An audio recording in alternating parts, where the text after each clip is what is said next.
महाभारतातल्या कर्तृत्ववान स्त्रिया असं तू कुणाला म्हणशील? स्त्रीकडे कसं बघितलं जात होतं बघ. काळ कितीही बदलला तरी तेव्हाही तसंच तसंच होतं, होतं आणि आताही ते तसंच असतं. ते सत्यवतींनी घातलेल्या अटींपासून सुरू झालं असं म्हणतात. की एवढा मोठा मुलगा आहे त्या शंतनूला आणि तो हिच्या प्रेमात पडलाय. पण महाभारतामध्ये बघ, सुखवस्तू घराण्यात येऊन तरी माणसांचं भलं झालं का? त्या बायका कायम कुळ आणि राज्य हो. हे पुढे ठेवायच्या कशाच्याही. काही वेळेला स्त्रियांनीही शारीरिक मागणी केलेली आहे बरं का. तुझी इच्छा असेल त्याला तू बोलवलंस तर तुला त्यापासून पृथक्प्राप्ती होऊ शकते. पण आता प्रत्यक्ष इंद्र आला का, प्रत्यक्ष सूर्य आला का? तिची मर्जी होती की नाही 5 जणांशी संसार करण्याची. एक नवरा सांभाळता सांभाळता नाकी येतो, हिने खरंच, 5-5 सांभाळ. सांभाळ. बाकी कुणाचं जितकं शारीरिक वर्णन केलं नाहीये तेवढं व्यासांना सुद्धा द्रौपदीचं शारीरिक वर्णन टाळता आलं नाहीये. तिच्या सावळेपणाचाच मोह सगळ्यांना पडतो अशी पट्टी कोणीतरी डोळ्यावर बांधतंय की माझ्या नजरेतनं तो राजा जग बघेल, असंही ती कदाचित निर्णय घेऊ शकली असती. पण शरीर संबंधाबद्दल आजकाल जितका टॅबू आहे तेवढा नाहीये. पाराशर आणि सत्यवती यांनी एकमेकांबरोबर संग केला हे सांगितलं ना व्यासांनी. सेन्सर बोर्डात अडकलं नाही. करेक्ट. महाभारत आपण अगदी धर्मग्रंथ म्हणून वाचतो आणि हे लिहिलेलं असलं तरीही वाचतो. स्त्रियांच्या दृष्टिकोनातून महाभारत नव्याने लिहायचं म्हटलं किंवा लिहिलं गेलं ते काय होईल, कसं होईल, कसं वेगळं होईल?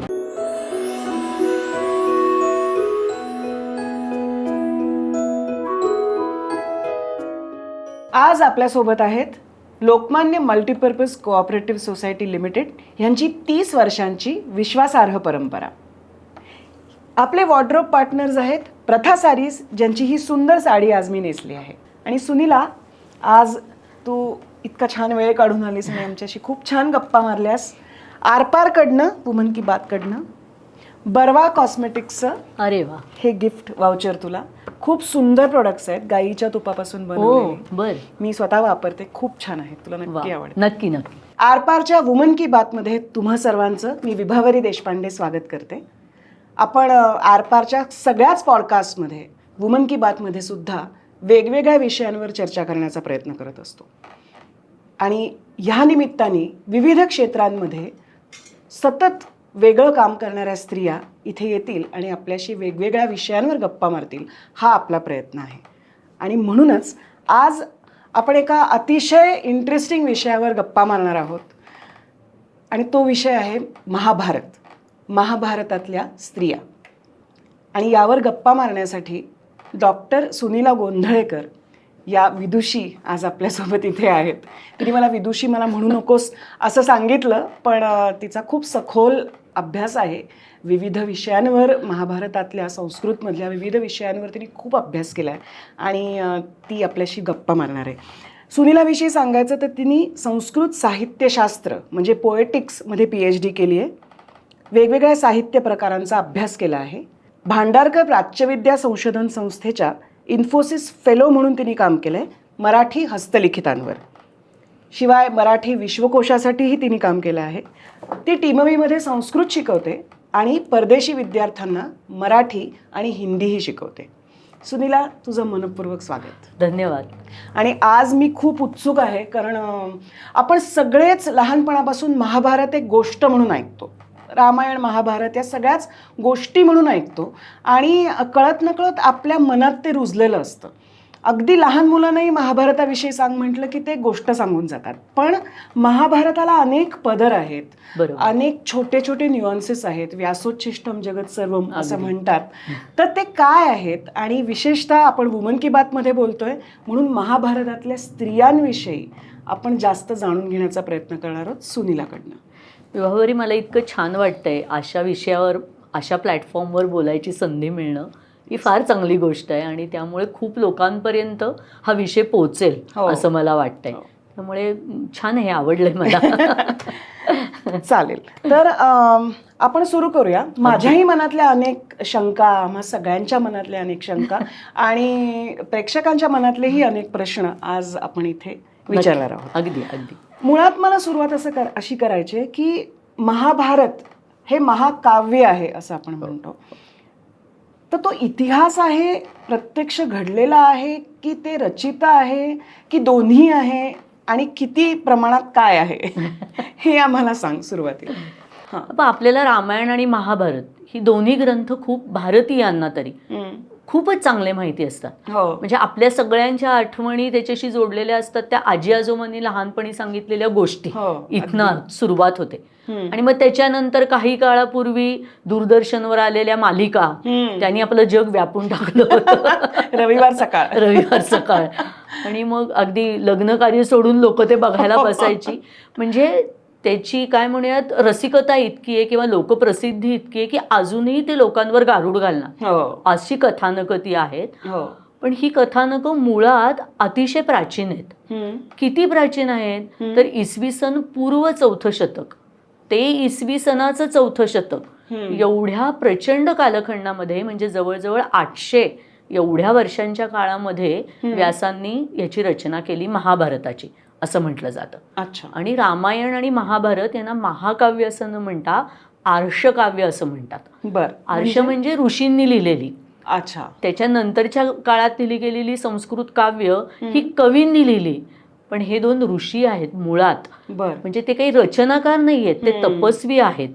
आणि त्यांनी काव्यरचना केलेली आहे म्हणून याला आर्षकाव्य असं म्हणतात. अच्छा. आणि त्यामुळे ह्याचा काळ हा खूप जुना काळ आहे. पण त्याहीपेक्षा हा जो काळ आहे तो रचनेचा काळ म्हणून सांगितला जातो. म्हणजे काव्य लिहिलं कधी गेलं त्याचा काळ म्हणून सांगितला जातो. पण खरं म्हणजे रामायण आणि महाभारत या दोन्हीच्या कथा मुळात लोककथा असल्या पाहिजेत. बर. म्हणजे लोकांमध्ये लोकगीतं लोककथा या इकडे तिकडे माहिती असतात, तशा या कथा मुळातल्या असल्या पाहिजेत. त्या मौखिक स्वरूपातल्या होत्या. बरोबर. त्यामुळे मौखिक स्वरूपातल्या गोष्टी थोड्याशा बदलत थोड्याशा प्रवाह घेत अशा जातात. तशा या कथांची सुरुवात झालेली असली पाहिजे. अच्छा. आणि पोवाड्याच्या स्वरूपात त्या गायला जात असतील, पराक्रम सांगितले जात असतील, अशातनं त्या व्यासांनी नंतर सुघटित प्रमाणात अतिशय सुंदर पद्धतीने त्याची रचना सुरू केली. अच्छा. आणि तो काळ इसवी सन पूर्व 4थं इतका जुना काळ असला पाहिजे. म्हणजे जेव्हा वैदिक साहित्याचा सगळा कालखंड जवळजवळ पूर्ण होत आला होता आणि वैदिक साहित्य तत्वज्ञान ह्या पूर्ण झाल्यानंतर आता काहीतरी वेगळ्या प्रकारे त्याची रचना व्हायला पाहिजे असं या ऋषींना बहुतेक वाटलं. बर. आणि मग लोकांमध्ये प्रसिद्ध असणाऱ्या अशा त्या कथा त्याला त्यांनी काव्याचं रूप दिलं. अच्छा. एका छंदात बसवलं, एका वृत्तात बसवलं. बर. आणि असं ते कथेच्या स्वरूपात लोकांसमोर लोकांना आवडेल अशा पद्धतीने त्यांनी ते आणलं. पण मग ते फिक्शन आहे असं म्हणायचं का? का घडलेलं काहीतरी मौखिक परंपरेतून सांगितलं जात होतं आणि ते संकलित करून व्यासांनी लिहिलं असं म्हणायचं? याच्याबद्दल दोन्ही प्रकारची मतमतांतर आहेत. खरं म्हणजे हा इतका जुना काळ आहे की त्याच्याबद्दलचे असे दृश्य पुरावे काही लगेच सापडण्याची शक्यता नाही. पण महाभारतामध्ये जे राजे होऊन गेले त्या राजांचे उल्लेख कुठे कुठे तुरळक प्रमाणात आपल्याला सापडतात. अच्छा. सगळ्यांचे मिळतात असं नाहीये, सगळ्या पात्रांचे उल्लेख मिळतात का असंही नाहीये. पण काही गोष्टींचे मिळतात. आणि विशेषतः महाभारतामध्ये जे युद्ध झालं ज्याला भारत युद्ध म्हटलं जातं कारण सगळ्या भारतालाच त्यांनी व्यापून टाकलं होतं त्याचेही उल्लेख मिळतात.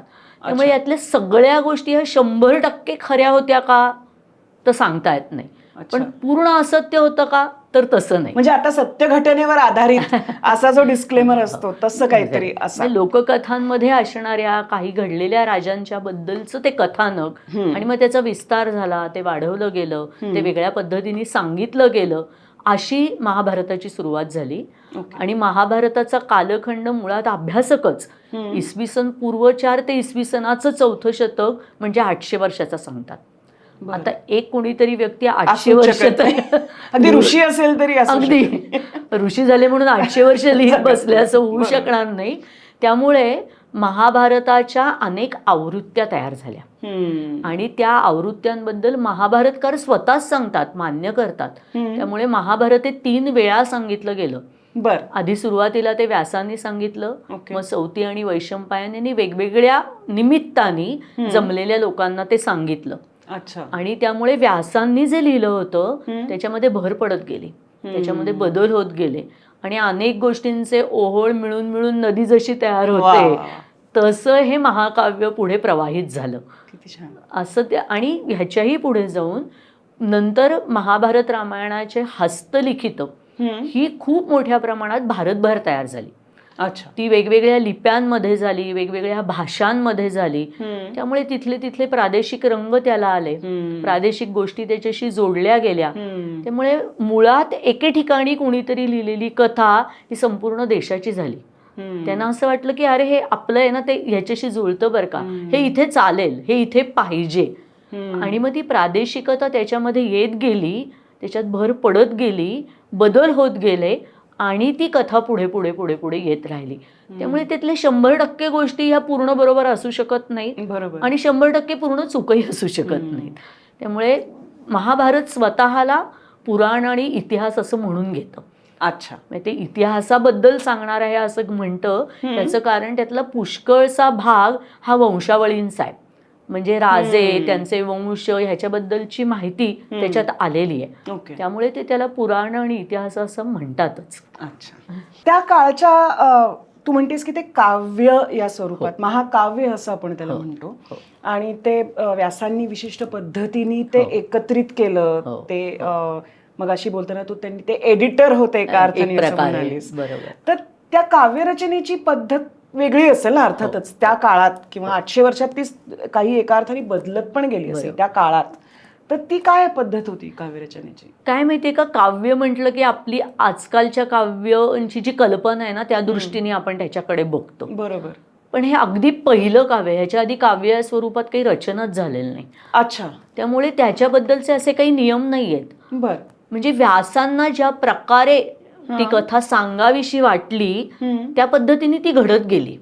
अच्छा. आणि त्यामुळे त्याची रचना ही थोडीशी काय म्हणूयात आपण, एका व्यक्तीने एका वेळेला सलग बसून केलेली जशी रचना असते तशी त्याची रचना होऊच शकली नाही. आणि त्याच्यामध्ये अनेक गोष्टी जोडल्या गेल्या. त्या गोष्टी जोडताना मूळ कथा कुणाशी सांगायची होती, तर ती कौरव पांडवांची कथा सांगायची होती.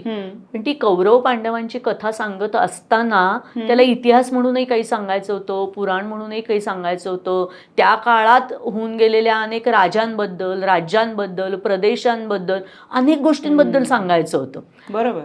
आणि ही मौखिक पद्धतीने चालत आलेली असल्यामुळे मौखिक पद्धतीत काय होतं, आपण कशा आता गप्पा मारत असतो, बोलत असतो, तर नॉर्मली पॉडकास्टमध्ये काय होतं, काहीतरी एक ठरवलेलं असतं पद्धत, पण एक काहीतरी वेगळा प्रश्न आला की त्याला एक वेगळाच प्रवाह वेगळीकडनंच निघतो तो. बरोबर. आणि मग दिशा बदलते त्याची, मग वेगळ्या, मग असं ते ओढून आणायला लागतं. पुन्हा आपण त्या थीमवर येतो आणि पुन्हा चालू करतो. तसंच काहीतरी महाभारताचं झालंय. त्यांना अनेक गोष्टी सांगायच्या आहेत आणि त्यांच्या डोळ्यासमोर काही फॉर्मॅटच नाहीये. त्यामुळे ते घडवतील तो फॉर्मॅट. अच्छा. त्यामुळे त्याच्यामध्ये ना अनेक कथांना उपकथा, त्याच्या उपकथा, त्याच्याशी संबंधित असणाऱ्या पात्रांबद्दलच्या कथा, असे त्याचे प्रवाह सारखे इकडून तिकडे बदलत जातात. आणि मग ती पुन्हा मूळ कथेवर कुठेतरी वेगळ्या ठिकाणी आणून जोडली जाते. आणि त्यामुळे ना असं पुन्हा पुन्हा आठवण करून देणं, कारण महाभारताची ही रचना खूप मोठी आहे, जवळजवळ 1,00,000 श्लोक आहेत त्याच्यात. त्यामुळे असं काही सलग एकाची गोष्ट सांगायला लागली आणि ती सांगून झाली असं होत नाही. काही गोष्टी येतात, मग वेगळ्याच गोष्टी चालू होतात. आपल्याकडे ना भारतामध्ये कथा सांगण्याचे खूप वेगवेगळे फॉर्मॅट्स तयार झाले. जसं बघ, पंचतंत्राचा एक फॉर्मॅट आहे स्वतःचा, कथेतनं कथा, ती कडी असल्यासारखं येत जातं. तसं इथे जो कोणी मौखिक मध्ये जे काही शंका विचारेल त्याला उत्तर म्हणून एक काहीतरी गोष्ट. अच्छा. अशी ती वेगवेगळ्या अंगाने वाढत गेलेली कथा आहे. त्यामुळे एक कथा सुरू होते आणि तिचा संदर्भ एकदम पुढे कुठेतरी वेगळ्याच ठिकाणी येतो. म्हणजे आता वेब सिरीज असते साधारण. तुला बरोबर लक्षात आलं. कारण अनेकदा बघताना ते हे काय सुरू झालं, पण ते सगळे धागे शेवटी जोडले जातात. एकच मला आता बोलताना तू म्हणालीस की त्याच्या आधी काव्य नव्हतं. बरोबर. तर मग रामायण ह्या आधीच लिहिलं गेलं होतं ना? रामायणाचा कालखंड हा इसवी सन पूर्व 2रं शतक ते इसवी सनाचं 2रं शतक असं म्हणतात. म्हणजे तो 400 वर्षाचा काळ आहे. त्यामुळे लिखाणाची सुरुवात महाभारताची आधी झाली, त्याच्यानंतर रामायणाची झाली. रामायण लिहून पूर्ण आधी झालं, महाभारत नंतर झालं. त्यामुळे त्याला आदिकाव्य असं रामायणाला म्हटलं जातं. पण साधारणपणे त्याचा कालखंड एकसारखा आहे रचनेचा. पण रामायणाचं जे कथानक आहे ते आणखी जुनं आहे. हा, काळाच्या दृष्टीने. त्यामुळे ते त्याचे टप्पे वेगवेगळे करायला लागतात. त्या मनाने महाभारताचं कथानक हे रामायणाच्या काहीसं नंतर ज्याचा काळ आहे घडण्याचा किंवा ज्या काळातले ते राजे होते. त्यामुळे असं त्याचा प्रवाह ना दोन वेगवेगळ्या अंगाने आल्यामुळे रामायणाला आदिकाव्य म्हटलं जातं आणि या दोन्हीला मिळून आर्षकाव्य म्हटलं जातं. लक्षात आलं. मला एक अभ्यास करून आलोय मी, कारण ही चांगली गोष्ट हो नाही, कारण इतका विस्तृत विषय आहे आणि त्या अर्थाने कठीण आहे. त्यामुळे मला आपण स्त्रियांविषयी बोलणार आहोत महाभारतातल्या. त्यामुळे मला महाभारतातल्या कर्तृत्ववान स्त्रिया असं तू कुणाला म्हणशील तुझ्या मते? अगदी म्हटलं तर सोपा प्रश्न आहे आणि त्याचं उत्तरही तितकंच सोपं आहे, कारण ही राजांची कथा आहे मुळातली. त्यामुळे राजांच्या ज्या राण्या, राजांच्या ज्या माता, राजांच्या ज्या सुना, त्यांच्याशी संबंधित ही कथा आहे. म्हणजे उरलेलं कोणी याच्यात येतच नाही असं नाहीये, पण त्या कमी वेळासाठी, थोड्या कथानकासाठी, उपकथानकामध्ये अशा येतात. प्रामुख्याने भर कुणाबद्दल सांगण्याचा आहे तर कौरव आणि पांडवांबद्दल सांगण्याचा आहे. बरोबर. त्यामुळे कौरव स्त्रिया आणि पांडव स्त्रिया ह्याच याच्या नायिका आहेत किंवा प्रमुख स्त्रिया आहेत. हे त्या ओघानेच आलं, पण नायक तशी नायिका. बरोबर बरोबर. आपण अगदी म्हणजे थोडंसं सुरुवातीपासून, म्हणजे सर्वसामान्यपणे महाभारत जिथपासून सांगितलं ऐकलं जातं तिथे जाऊया.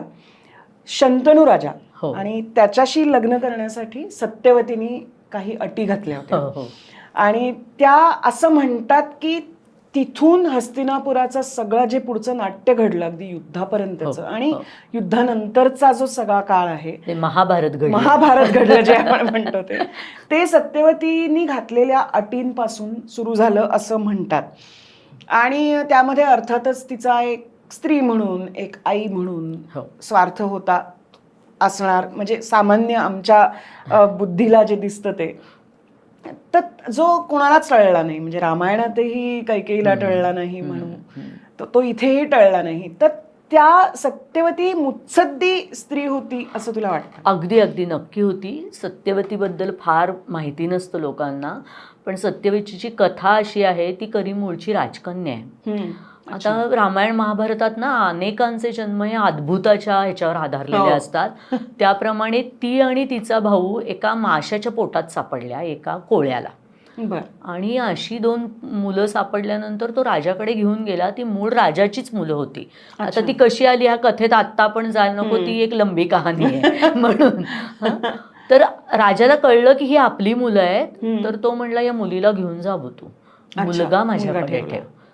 मुलीकडे कसं बघितलं जात होतं बघ, की मुलगीची नको ना काय करायचंय, राजाला मुलगा हवाय कारण त्याचं राज्य पुढे चालवायला हवंय त्यांनी. त्यामुळे तू मुलीला घेऊन जा, तुला सापडले. तर एक प्रकारे बक्षीस दिली तिला. महाभारतात अनेकदा मुलींना दान दिल्याच्या पण कथा येतात बरं का. त्यामुळे तो मुलीला घेऊन गेला आणि ती सत्यवती जी मुळात एक राजकन्या आहे ती त्या कोळ्याच्या घरी वाढली. पण तिने ते सगळं मान्य केलं एक प्रकारे. तिला माहिती होतं ते बहुतेक माहिती होतं हो, पण ते प्राक्तन आहे असं म्हणून तिने ते मान्य केलं आणि त्या कोळ्याचीच मुलगी असल्यासारखी ती राहायला लागली. त्यामुळे तिच्या अंगाला माशांचा वास यायचा म्हणून तिला मत्स्यगंधा असं म्हटलं जायचं. आणि ती कोळ्याच्या मुलीसारखी होडी घेऊन जाणं, मासे पकडणं हे सगळं करायला लागली बरं का ती. आणि असं एकदा करत असताना तिथे पाराशर ऋषी आले होते. ती मुळातली राजकन्या आहे, तिचं सौंदर्य रपल्यासारखं नाही जरी ती कोळ्याच्या घरात वाढली असली तरी. ते तिच्या प्रेमात पडले. अच्छा. आणि त्यांनी तिच्याकडे मागणी केली की मला तुझा देह हवा आहे, मला तू माझी म्हणून हवी आहेस. ती इतकी वयाने लहान मुलगी होती, ती घाबरली. आणि सर्वसाधारणपणे मुली म्हणतील तशी स्वतःची भीती न सांगता ती म्हणली सगळे बघतायत ना आजूबाजूला, असं कसं करायचं. तर ते पाराशर ऋषी होते, सिद्धी होत्या त्यांच्याकडे. ते म्हणले धुकं करतो ना मी सगळीकडे. त्यांनी सगळीकडे धुकं केलं, आता आपण कोणाला दिसणार नाही म्हणले. आणि त्यांनी तिचा उपभोग घेतला. स्त्रीकडे कसं बघितलं जात होतं बघ. काळ कितीही बदलला तरी तेव्हाही तसंच होतं, ते तसंच असतं. आणि मग तिला त्यातनं मुलगा झाला, ते म्हणजे व्यासमुनी. आता मुलगा झाला म्हटल्यावर पराशर त्याला घेऊन गेले.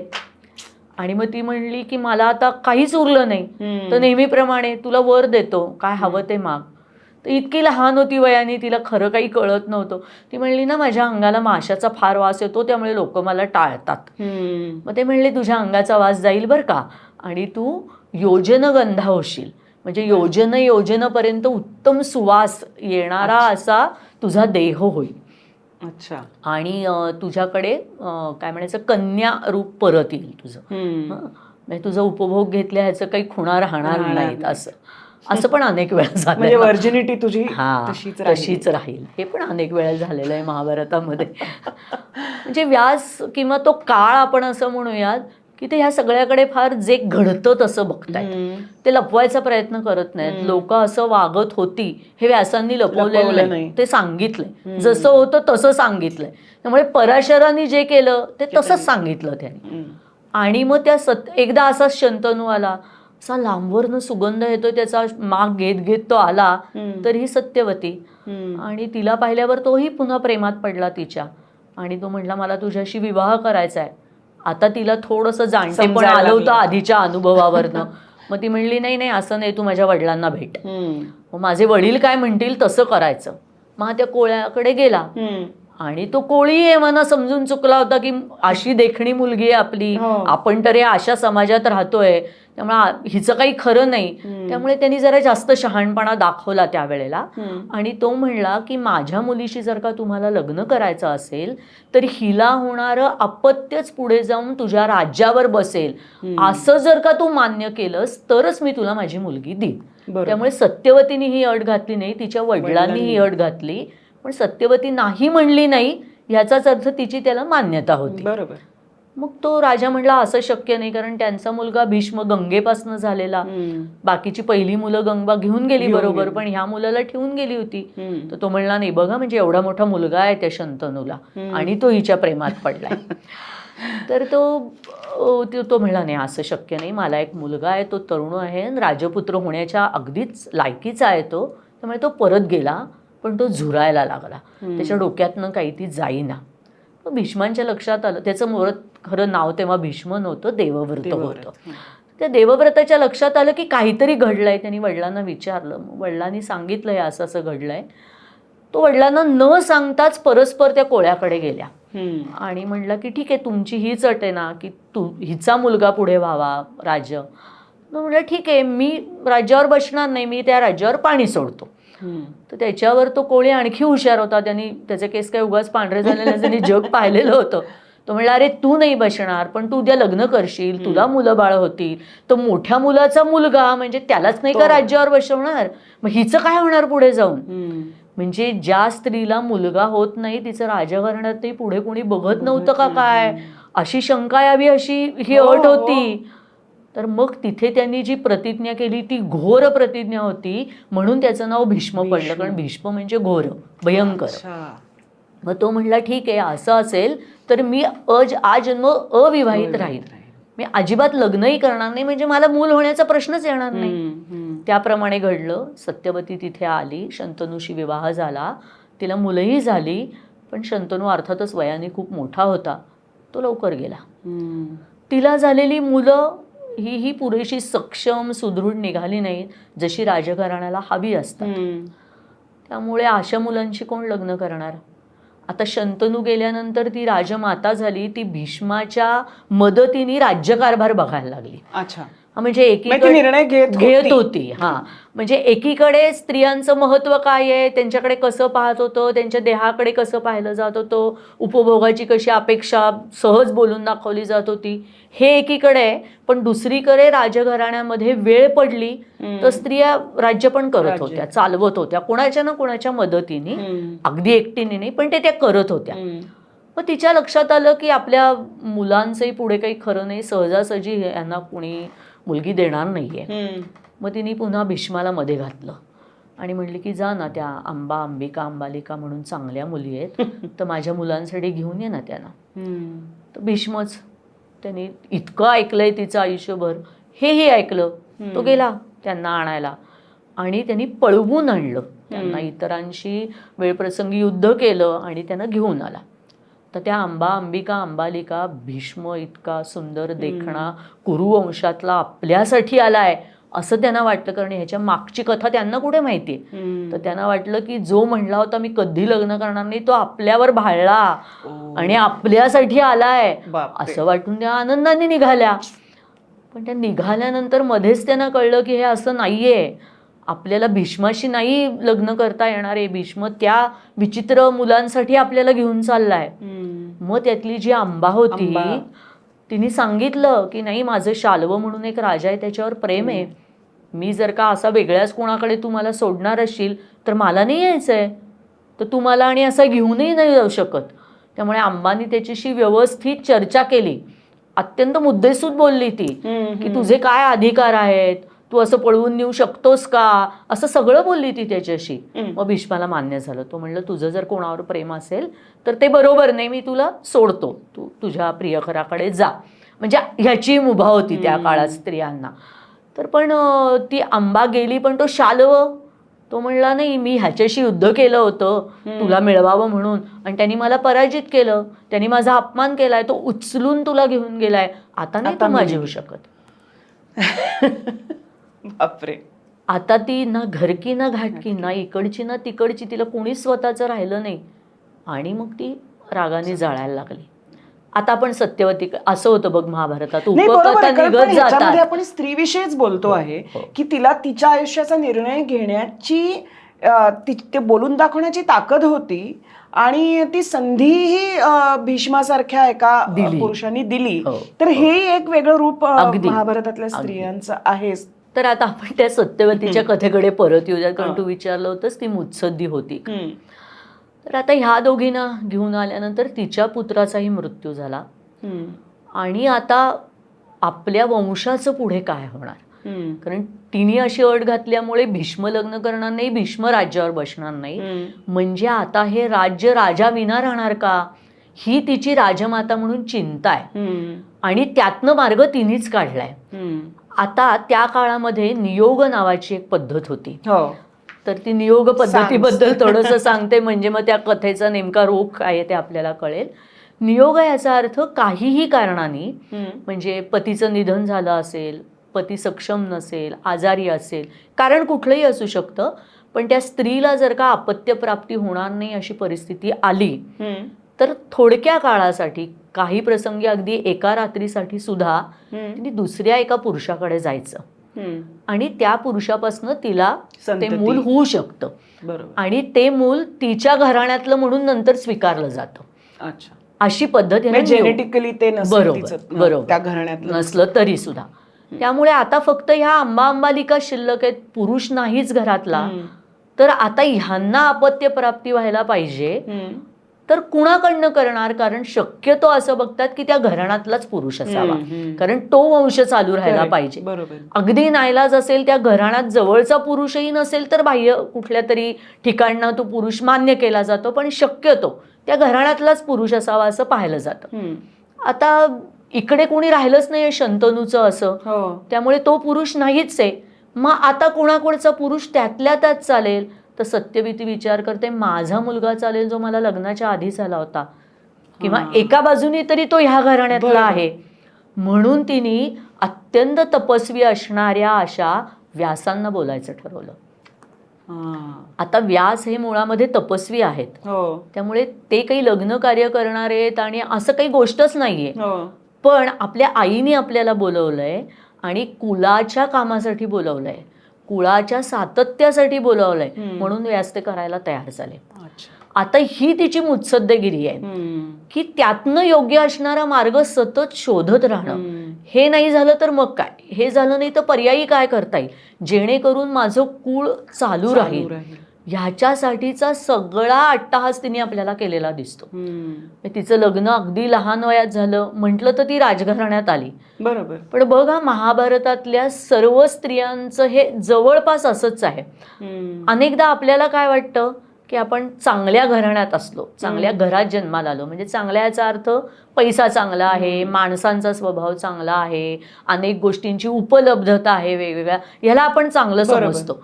आणि जे त्यांना मिळत नाही त्यांचं आयुष्य वाईट जातं, आणि ज्यांना मिळतं त्यांचं आयुष्य सुखकर जातं, अशी एक आपली कल्पना असते आणि त्याच्या पाठीमागे असतो आपण सारखे. पण महाभारतामध्ये बघ, सुखवस्तू घराण्यात येऊन तरी माणसांचं भलं झालं का, चांगलं झालं का, तर अनेकांचं नाही झालं. द्रौपदी, कुंती, गांधारी, अनेकांचा विचार कर. आता ही सत्यवती म्हटलं तर काय झालं, तो शंतनू राजा म्हणजे सगळा पराक्रमी राजा, अनेक मोठ्या भूभागावर ज्याचं राज्य आहे, संपत्ती आहे, काय कमी आहे त्याला, त्याच्याशी लग्न करून आली होती. पण तिला काय मिळालं? ना नवऱ्याचा सहवास मिळाला, ना चांगली मुलं मिळाली, मुलं लवकर गेली, त्यांचा वंश चालू न, म्हणजे ज्याच्यासाठी लग्न करून आली जी अट घातली होती त्याच्या सगळंच विपरीत घडलं. पण ते विपरीत घडत असताना सुद्धा त्यातनं ती मार्ग काढत राहिली. ही तिची जिद्द आहे, ही तिची मुत्सद्दीगिरी आहे. आणि ते न्यायाला धरून, राजनीतीला धरून कसं होईल याचा तिने विचार केला. आणि म्हणून त्यातनं तो कुरुवंश चालू राहिला. आणि मग ती पुढची गोष्ट आपल्याला माहिती असते की व्यास हे असे तपस्वी, असे आडदाण, अशा त्या जटा, काय त्यांचं ते दिसणं. त्यामुळे त्यांच्याबरोबर समागम करताना जे काही त्या कन्यांचं घडलं त्या प्रकारची मुलं जन्माला आली. म्हणजे व्यासांशी पहिला समागम झाला तेव्हा तिने घट्ट डोळे मिटून घेतले, तिथे रूप बघूच शकली नाही, ती घाबरली. तिने घट्ट डोळे मिटून घेतले म्हणून तिचा मुलगा अंध जन्माला आला, तो धृतराष्ट्र. पुढची होती ती पांढरी फटक पडली ह्यांना बघून, इतकी घाबरली की तिच्या चेहऱ्याचा रंगच उडाला. आणि ह्या स्थितीत तिला मूल झालं म्हणून ते पंडू, म्हणजे एक प्रकारे ॲनिमिक, पंडू या शब्दाचा अर्थ ॲनिमिक असा आहे. त्यामुळे तेही पांढरं फटक पडलं. म्हणजे त्यांना झालेली मुलं सुद्धा पुन्हा राजा व्हायला खरं म्हणजे सक्षम अशी झालीच नाही. आणि मग तिसऱ्या वेळेला हे असं घडल्यानंतर पुन्हा व्यासांशी नियोग करायचा असं ठरलं. तेव्हा तिला आधी काय झालं हे माहिती होतं. तर ती म्हणली हो हो मी ते करते. पण प्रत्यक्षात तिने आपले कपडे बिपडे घालून दासीला पाठवलं. आणि त्यामुळे दासी पुत्र म्हणजे व्यास आणि दासीपासून झालेला मुलगा तो विदुर, पुन्हा तो दासीपुत्र झाला. त्यामुळे तो राज्यावर बसू शकत नाही. ज्याच्यासाठी म्हणून आटापिटा केला होता त्या हाताशी लागलं नाही असं झालं. आणि मग धृतराष्ट्राला, मग त्यातल्या त्यात शक्यता कुणाची आहे तर धृतराष्ट्राची, म्हणून त्याला राज्यावर बसवला अंध असून सुद्धा. आणि मग भीष्म आणि ही काही काळ त्यांना मदत करतच होती. आणि हा जो दुसरा मुलगा पंडू, त्याला वैराग्यच होतं मनामध्ये, त्याला राज्य करायची इच्छाच नव्हती. त्यामुळे तो गेला हिमालयामध्ये निघून. पण तोपर्यंत त्यांचा विवाह झालेला होता. कुंती आणि माद्री अशा त्याला 2 पत्नी होत्या. आता महाभारतात बघ ना तू, म्हणजे राजकीय कारणांसाठी का विना, पण एक पती आणि अनेक पत्नी हे आपल्याला खूप पुढपर्यंत झालेलं दिसतं आणि सहजपणे झालेलं दिसतं. पण ती जी कुंती आहे ना ती कृष्णाच्या घरातली आहे, ती यादव आहे. त्यामुळे हिला वाटत होतं की राजघराण्यातली मुलगी त्या पंडूला मिळाली पाहिजे. आणि म्हणून मद्र देशामध्ये जाऊन भीष्म पुन्हा त्या माद्रीला घेऊन आला. पुन्हा त्या माद्रीला माहितीच नाहीये की आपला नवरा कसा आहे. म्हणजे एक प्रकारे न सांगता तो वर कसा आहे, राजघराण्यात लग्न होणार आहे हे आमिष दाखवून त्या मुलींना आणून लग्न केल्याची अशी अनेक उदाहरणं आपल्याला सापडतात. आणि मग त्या माद्री आणि कुंतीला घेऊन तो वनवासात गेला. तिथे एक छोटी कथा येते ज्याच्यामुळे त्याला अशी अट घातली गेली की तू कुठल्याही स्त्रीशी जर का संग केलास तर तुला लगेच मृत्यू येईल. त्यामुळे त्याला आपल्या पत्नी सहवासात असून सुद्धा त्यांचा सहवास लाभला नाही. म्हणजे पुन्हा अडचण काय आली, वंश कसा चालू राहणार. बापरे. म्हणजे आपल्याला या गोष्टी म्हणून माहीत असतात, पण एका वेगळ्या दृष्टीने जेव्हा आपण ह्याकडे बघायला लागतो तेव्हा एक वेगळं चित्र दिसतं. म्हणजे एकीकडे राजमाता म्हणून त्या स्त्रीला काही निर्णय घेण्याची एक स्वातंत्र्य आहे, तो अधिकार आहे, जबाबदारीही आहे. पण दुसरीकडे स्त्रियांना त्यांच्या मनात काय आहे हे न विचारता राजघराण्यात लग्न लावून देणे, जे अनेक वेळेला आपल्याला आजही दिसतं. त्यामुळे घराणं बघून लग्न करणे हे आपल्याकडे खूप आहे. आणि त्यामुळे घराण्याशी लग्न केलं जातं. मुलीचं आणि मुलाचं लग्न होतं का, आणि पॉलिटिकल मॅरेजेस असं ज्यांना म्हणतो अशी ह्यात आहेत. आपण आता बोलता बोलता खूप छान पद्धतीने धृतराष्ट्राकडे, पंडूकडे आलो आणि पर्यायाने आपण गांधारीकडे आणि कुंतीकडे आलो. तर आता कुंतीविषयी तू सांगितलंस की ती यादव कुळातली होती. मला नेहमी फार इंटरेस्टिंग कुंतीची गोष्ट पण वाटते. आणि लहानपणी तिला एक मंत्र दिला हो, आणि मग तिने हो. मंत्र म्हटला आणि मग हे वेगवेगळे देव देव आले. आले आणि त्या देवांकडनं तिला मांडव झाले. ही एक खूप गमतीदार गोष्ट, कारण खूप लहानपणी आपण महाभारत ऐकतो बरोबर, तेव्हा बरोबर. नक्की काय झालं हे माहितीच कळण्याचं नसतं. वयही नसतं खरंय, किंवा कोणी खरंय. आपल्याला सांगूही शकत अगदी, नाही. अगदी. पण कुंतीच्या बाबतीत तिच्या लग्नाआधी सुद्धा कर्ण तिचा हो. पुत्र होता. तर तिच्याविषयी मला सांग, कारण ती फार तिने 5 इतके पराक्रमी पुत्र, 6 हो.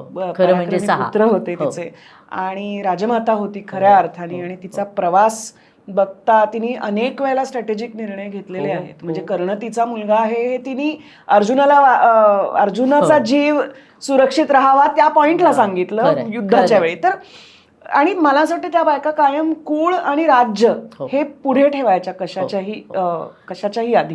कारण त्या सगळ्या क्षत्राणी होत्या.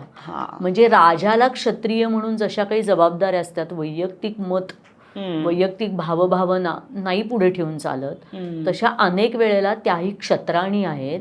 क्षत्रिय स्त्रिया आहेत, त्यांनाही विचार क्षत्रिय असल्यासारखाच करायला लागतो आणि तसंच वागायला लागतं, तशाच जबाबदाऱ्या घेऊन. कुंतीचं कसं झालं माहिती आहे का?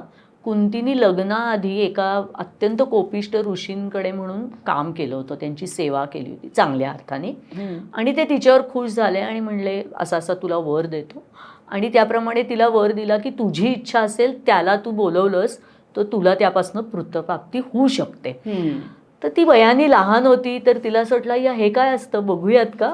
पुरुषाला बोलवलं की तो माझ्यासाठी येईल, याचं नेमकं काय आहे. ह्या एका कुतूहलापोटी तिने तो मंत्र लग्नाच्या आधी ती वापरून पाहिला आणि त्यातनं ती गर्भवती राहिली आणि तिला धक्काच बसला एक प्रकारे. म्हणजे ह्यातनं आपण गर्भवती राहू शकतो हे कदाचित तिच्या लक्षातही तेव्हा आलं नसेल. आणि मग तिला तो कर्ण झाला आणि त्या कर्णाला तिने एका पाण्यात छोट्या होडीमध्ये ठेवलं, चिलखत वगैरे घालून, कारण हा क्षत्रिय आहे लक्षात यावं अशा पद्धतीने. त्याला ती कवच म्हटलं जातं ना, तर ते कदाचित असं काहीतरी तिने ठेवलं आणि त्याला तो वाहून गेला नदीतनं पुढे. आणि मग नंतर तिचं या पंडूशी लग्न झालं. आणि आता दुर्दैव बघा, पंडूकडनं तिला मुलं होऊ शकणार नाहीयेत. हे जेव्हा पंडूंनी तिला सांगितलं की हे असं असं माझ्याबरोबर घडलंय आणि आता काही माझ्यामुळे तुला मुलं होऊ शकणार नाहीत, तर मग काय करायचं. तर कुंतीने आधी विचारलं की आपण रानावनात आहोत, इथे ऋषीपुत्र आहेत, तपस्वी आहेत, मग त्यांच्याबरोबर नियोगाने. तर पंडू नको म्हणला तिला. आणि म्हणून मग तिने त्याला सांगितलं की मला असा असा एक मंत्र मिळालेला आहे, वर मिळालेला आहे, तर मी त्यातनं ही निर्मिती केली तर चालेल का, आपल्याला आपत्य झाली तर चालतील का. त्याला पंडूनी हो म्हटलं, कारण पुन्हा राजवंशामध्ये एखादा पुत्र जन्माला येणारा असेल तर त्याच्यामध्ये तसे गुण यायला लागतात, ज्याला आपण जीन्स असं म्हणतो. त्यामुळे ते माता आणि पिता दोघंही सक्षम असले पाहिजेत तर मुलांमध्ये ते गुण येणार ना. त्यामुळे तशी देवतांकडे ती जाणार आहे अशी त्याच्यामागची खरं कथा आहे. पण आता प्रत्यक्ष इंद्र आला का, प्रत्यक्ष सूर्य आला का, आपल्याला माहिती नाही. मला तोच प्रश्न होता की हा, मला नंतर असं वाटलं की हाही नियोगाचाच एक भाग होता, कारण देव आपण म्हणतो ते देव असे नसतीलच ना, ते माहिती नाही आपल्याला देव असतात का आणि देव येतात का. पण कदाचित देवासारखे कोणीतरी विशेष कपॅसिटी असणारे, विशेष देहयष्टी असणारे, विशेष काय सेन्सेशन्स असणारे असं आपण म्हणूयात. आणि मग त्याच्याप्रमाणे तिला युधिष्ठिर झाला, अर्जुन झाला आणि भीम झाला. आणि मग ती जी माद्री होती, अर्थात तिच्याशी पंडूला संग करता येणारच नव्हता, मग आई व्हायची इच्छा तिच्याही मनात होती. बरोबर. मग ती म्हणली की तुझ्याकडे असं मंत्र सामर्थ्य आहे आणि तुला आता 3 मुलं झाली आहेत, तर मग मला का नाही एखादा वापरायला देत तू. आणि पण मग असं देता याचा मंत्र असं असावं असं दिसतंय. आधी मूळ प्रश्न करा, अशा मंत्रांनी काय व्हायचं का असं. पण महाभारतात अशा अनेक अद्भुत समजल्या जाणाऱ्या गोष्टी आहेत. कारण ना काव्यांमध्ये एक असा भाग असतो की काही गोष्टी अद्भुताच्या वातावरणातच ठेवायच्या असतात. मग काव्याचा भाग म्हणून सांगितलं जातं ते आपल्याकडे. पुढे पुढे नंतर ना संस्कृतमधल्या नाटकांचा शेवट पण अद्भुताने व्हावा असं सांगितलं गेलं. आणि त्याचं एक कारण मला असं वाटतं, शक्यता म्हणजे की आज जसे नायक आणि खलनायक असतो तसं ह्याच्यामध्ये त्या अर्थाचे खलनायक दर गोष्टीमध्ये नसतात. अनेक वेळेला परिस्थिती असते जी त्या माणसाला ते म्हणायला, विचार करायला भाग पाडते. आणि मग त्याला काही उत्तर नसतं. म्हणजे खल प्रवृत्तीला बाजूला केलं तर उत्तर सापडेल, पण जिथे नियती आहे, परिस्थिती आहे, तिथे काय करणार. आणि त्यामुळे बऱ्याच गोष्टींना ना अशा आपल्याला आजच्या काळात विचार केला तर न पटणाऱ्या, योग्य न वाटणाऱ्या अशा अनेक अद्भुत म्हणूयात, जादूसारख्या म्हणूयात, अशा घटना घडलेल्या आपल्याला दिसतात.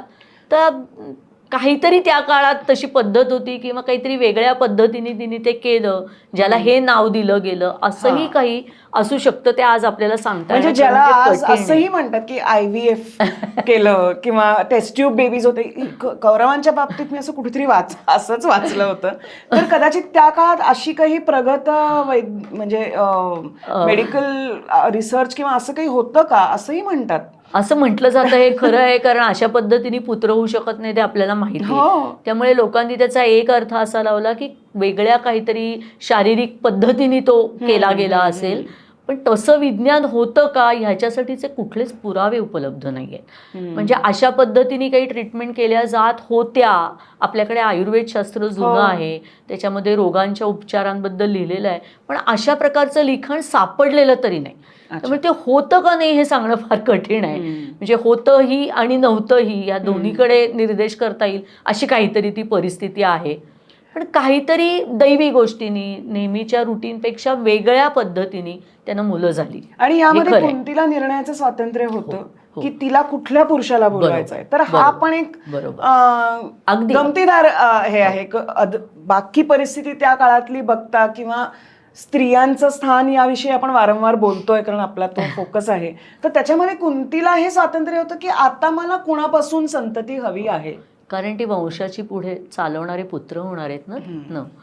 त्यामुळे त्या बाबतीत तिला स्वतःच्या मनातलं सांगणं. काही वेळेला स्त्रियांनीही शारीरिक मागणी केलेली आहे बरं का, नाही असं नाही. म्हणजे एक प्रकारचा वेगळा मोकळेपणा आपल्याला त्या काळामध्ये दिसतो. मला तेच विचारायचं होतं की शरीर संबंधाबद्दल आजकाल जितका टॅबू आहे तेवढा नाहीये. आणि तो काव्यामधनं सरसकट सांगितलं जातं. त्याच्या म्हटलं तसं पाराशर आणि सत्यवती यांनी एकमेकांबरोबर संग केला हे सांगितलं ना व्यासांनी. दुर्वास पुढे विश्वामित्र आणि मेनका यांचा संग झाला आणि पुढे नाही, ती कथा आधीची आहे खरं तर, शकुंतलेचा जन्म झाला हे सगळ्यांनी सांगितलंय. मला लग्नाआधीच एक मुलगा होता हे सत्यवती सांगू शकली भीष्माला, कुंती नाही सांगू शकली, पण कथाकारांनी सांगितलं. कथाकारांनी ते राखून नाही ठेवलं, सेन्सर बोर्डात अडकलं नाही. करेक्ट. म्हणजे त्या समाजामध्ये हे मान्य होतं की शरीराच्या काही मागण्या असतात आणि त्या पूर्ण केल्या पाहिजेत. त्यामुळे महाभारत हे असं एक वेगळंच रसायन आहे की महाभारतामध्ये अनेक गोष्टींना एकत्रितपणे पाहण्याची दृष्टी त्या कथाकाराची आहे. आणि त्यामुळेच कदाचित तो पात्रांना एकाच रंगामध्ये बघत नाही, एकाच आदर्शामध्ये घालू बघत नाही, एकाच पद्धतीने सांगितलं पाहिजे असं म्हणत नाही. हाडा माणसाची जिवंत माणसं त्यांच्या भावभावनांसकट, इच्छा अपेक्षांसकट जशी असतात तशी व्यासांनी मांडली. आणि हेच त्यांचं रचनाकार म्हणून मोठं काय मन पण मोठं आहे किंवा त्या समाजातही त्याला ऍक्सेप्टन्स आहे. त्याने असं लिहिलं पण समाजानेही ते स्वीकारलं ना. महाभारत आपण अगदी धर्मग्रंथ म्हणून वाचतो अगदीच, आणि हे लिहिलेलं असलं तरीही वाचतो. म्हणजे त्या काळातल्या समाजानेही ते स्वीकारलं, त्याला नाही म्हटलं नाही, त्याला धिक्कारलं नाही. त्यामुळे शरीर संबंधांकडे पाहण्याचा दृष्टिकोनच त्या समाजाचा वेगळा होता. आणि पुढे जाऊन अनेक महाकाव्यांमध्ये सुद्धा असे उल्लेख येतात. म्हणजे कुमार संभवामध्ये कालिदास शिव आणि पार्वती यांच्या संभोगाचीही वर्णनं लिहितो. त्याच्यावर टीकाही काही प्रमाणात टीकाकारांनी केली, पण ते वाळीत नाही टाकलं काव्य. बरोबर. त्यामुळे त्या समाजाचा बघण्याचा दृष्टिकोन जो आहे ना, तो कुठल्याही स्त्रीकडे एक माता म्हणून आहे. म्हणजे पुढे जाऊन ही मुलांना जन्म देणार आहे आणि आमचा वंश चालू ठेवणार आहे, ह्या दृष्टीने शरीराकडे आणि तिच्याकडे बघितलं जात आहे. आणि ते असं दुहेरी आहे. म्हणजे म्हटलं तर ते मुलासाठी आहे, तिला आई आहे ती माता होणार आहे म्हणून आहे. म्हणूनच कारण आता हे बोलताना ओघांनी मला असं आठवलं किंवा असं लक्षात आलं की द्रौपदीचा जेव्हा आपण विचार करतो तेव्हा मला नेहमी हे आश्चर्य वाटतं की एका अर्थाने त्या काळाशी विसंगत एका स्त्रीला अनेक पती, अशी पॉलिगॅमी उलटी मी कधी कुठे ऐकली नव्हती. आणि जी गोष्ट आपण महाभारतात पहिल्यापासून ऐकतो ती अशी आहे की काय आणलंयस ते 5 जणांमध्ये वाटून खा असं वाटून घ्या असं कुंती म्हणाली. हो. आणि मग ती द्रौपदी म्हणल्यावर मग ती 5 पांडवांची पत्नी झाली. बरोबर. हे तेव्हाही ऐकल्यावर मला असं होतं की अरे ह्याला काय अर्थ आहे, म्हणजे एक समजा सफरचंद आणला तर ते 5 तुकडे ठीक आहे, केल्यासारखं झालं. पण एक नाही हे समजू शकतं, पण की स्त्री वाटून वाटून घ्या म्हणजे आणि काय? हे म्हणले नाहीत का की अगं नाही वस्तू नाहीये किंवा पदार्थ नाहीये, माझी बायको ऐकडे अर्जुनानी जिंकली होती. जिंकली परत मला फार अवघड जात आहे म्हणणं, पण ते खरं आहे, पण खरं आहे. कारण स्वयंवरामध्ये पण लागायचे आणि ते पुरुषाचा पराक्रम काय आहे हे तपासणारे असायचे. आणि पराक्रमी पुरुष असेल, मनगटात जोर असेल, तोच ते पूर्ण करू मग शकायचा. स्वयंवर या ह्याचा अर्थ काय? कारण ती स्वतःच त्याला वरते ती कुठे स्वतः वरायची? नाही, दरवेळेला तिने वरलंय असं नाही, पण 2-3 प्रकार आहेत. काही वेळेला जिथे अशी अट घातली जाते तिथे तो अट पूर्ण करणारा जो असतो त्याला पण ती नाकारू शकते. ती नाकारू शकते किंवा दोघांनी ती पूर्ण केली, तिघांनी ती पूर्ण केली तर ती निवडू शकते. आणि काही वेळेला स्वयंवर म्हणजे अशी कुठलीही अट नसते. वेगवेगळे राजे बोलावले जातात, ते असे स्वयंवरासाठी बसलेले असतात, त्यांचा परिचय करून दिला जातो की ह्या देशाचा आहे, हा असा आहे, ह्याच्याकडे असं आहे, याचा देश असा. अशी दासी तिच्या बरोबर कोणीतरी फिरत असते, ती माहिती देते आणि मग ती निवडते त्यातनं. अशी एक स्वयंवर आहे, म्हणून ते स्वयंवरलेला, म्हणून ते स्वयंवर. त्याची वेगवेगळ्या विवाहाच्या वेगवेगळ्या पद्धती त्या काळात होत्या आणि त्या वेगवेगळ्या प्रकारचं स्वातंत्र्य आणि वेगवेगळ्या प्रकारच्या स्वातंत्र्याचा संकोच, या सगळ्या गोष्टी आपल्याला त्याच्यामध्ये दिसतात. तर द्रौपदीच्या बाबतीत मला तेच विचारायचं होतं की तिला एकतर तिची मर्जी होती की नाही 5 जणांची संसार करण्याची, हे कधीच कळलं नाही वाचकांना किंवा आपल्याला कोणालाच. आणि नंतर तिला द्यूतात तर वस्तूसारखीच लावली. तर तेव्हा तिचा माता म्हणून विचार नाही झाला का महाभारतात, किंवा स्त्री म्हणून, पत्नी म्हणून? द्रौपदीच्या बाबतीत खूपच वेगवेगळ्या घटना आहेत आणि त्याच्यावर चर्चाही पुष्कळ झाली आहेत. पहिल्यांदा तू म्हणलीस तिची 5 ती वाटली गेली, हे काय? मगाशी मी म्हटलं तसं की एक पत्नी आणि एक पती आणि त्याला अनेक पत्नी हे होतं. पण द्रौपदी एकटीच आपल्याला माहिती आहे की जे बरोबर उलटं घडलं. त्याचं कारण अभ्यासकांनी वेगवेगळी सांगितलेली आहेत बरं का. म्हणजे महाभारतकार म्हणजे व्यास स्वतः असं सांगतात, जेव्हा हा अर्जुन जात होता तिकडे तो पण जिंकण्यासाठी, तेव्हाच व्यासांच्या लक्षात आलं होतं की हे पुढे जाऊन असं घडणार आहे. त्यामुळे त्यांनी कुंतीला सांगून ठेवलं होतं आणि म्हणून कुंती तसं म्हटली. पण असं का सांगून ठेवलं त्यांनी? हे व्यासांचं इंटरप्रिटेशन आहे त्यातलं. असं इच्छा होती की 5 जणांची? नाही, हे घडणार आहे असं सांगितलं, हे व्हावं असं नाही सांगितलं. अच्छा. पुढे जाऊन असं घडू शकतं ह्याचं एक आधीच सूचना त्यांनी कुंतीला दिली होती आणि त्याप्रमाणे कुंती नंतर आहे ते 5 वाटून घ्या असं म्हणली. कारण अर्जुनानेच तिला आणली होती खरं तर, त्यामुळे कशी ती 5 होणार आणि हे घडणार आहे, हे भविष्य आहे म्हणून कुंतीने तसं जणू काही म्हटलं, असं एक इंटरप्रिटेशन आहे. दुसरं इंटरप्रिटेशन अभ्यासक असं करतात की त्या कालखंडापासून अगदी आत्तापर्यंत म्हणे काही जमातींमध्ये असं असतं की एक स्त्री अनेकांची होते. पण त्याचं खरं कारण बहुतेक असं आहे, बाकी कुणाचं जितकं शारीरिक वर्णन केलं नाहीये तेवढं व्यासांना सुद्धा द्रौपदीचं शारीरिक वर्णन टाळता आलं नाहीये. द्रौपदी अत्यंत सुंदर होती दिसायला. तिचे निळ्या कमळासारखे सुंदर डोळे होते, दाट कुरळे लांब केस होते, तिच्याही शरीराला सुंदर गंध यायचा. तिचा आवाज म्हणजे जणू काही वीणेतनं लावलेला गंधार आहे असं वर्णन केलं गेलंय. म्हणजे ती चिडली तरी बोलताना असं वाटायचं की ऐकत राहावं, इतका तिचा आवाज चांगला होता. आणि तिच्या सौंदर्याचं भरभरून वर्णन अगदी युधिष्ठिर सुद्धा काही वेळेला तिच्या सौंदर्याबद्दल बोलतो असं आपल्याला दिसतं. तो धर्मराज आहे खरं तर. पण मी ती काहीतरी विशेष वेगळं सौंदर्य तिच्याकडे होतं आणि त्यामुळे असं म्हटलं जातं की कुंतीकडे ही दूरदृष्टी होती की आपल्या मुलांमध्ये जर का एकदा कुठल्याही कारणाने फूट पडली तर ते राजे म्हणून कधीही योग्य प्रकारे निर्णय घेऊ शकणार नाहीत, राज्यावर येऊ शकणार नाहीत, चांगलं राज्य करू शकणार नाहीत. कारण ही स्त्रीच अशी आहे की कुणाच्याही मनात मोह उत्पन्न होईल आणि तो जर का भावाभावांच्या मनात झाला तर ते आणखी वाईट आहे.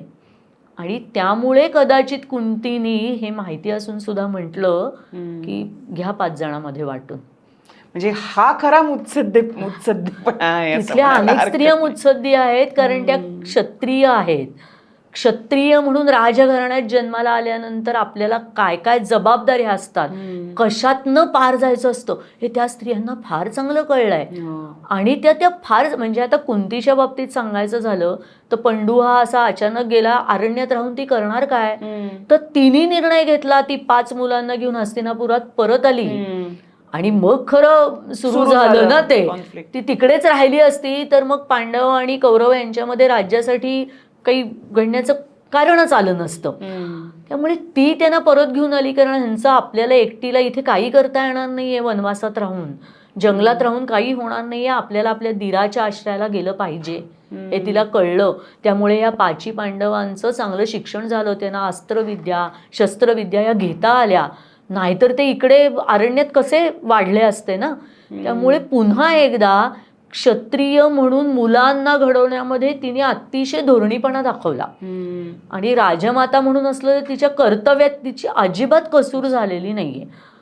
आणि अशी ही कुंती होती, ती जेव्हा म्हणते 5 जणात वाटून घ्या. आता त्याच्या पुढची गंमत सांगते. जेव्हा द्रुपद आणि दृष्टजम्न म्हणजे द्रौपदीचे वडील आणि भाऊ, त्यांना हे नंतर कळलं आणि ते आले विचारायला की हे काय माझी मुलगी मी एकाला दिली होती, तुम्ही 5 कशी काय दिलीत, हे नाही करू शकत तुम्ही. म्हणजे एकीकडे स्त्रियांबद्दल आदरपण आहे, म्हणजे वडील आले भांडायला, आता देऊन टाकलीस, झाले त्या घरची बघ आता आपलं आपलं, असं नाही केलं त्यांनी.